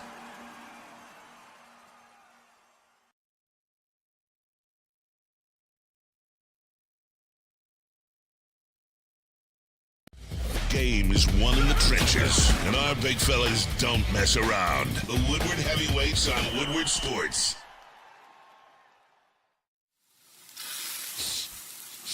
You smell that? That's Brad Holmes cooking, and the off-season smells good. Woodward Sports.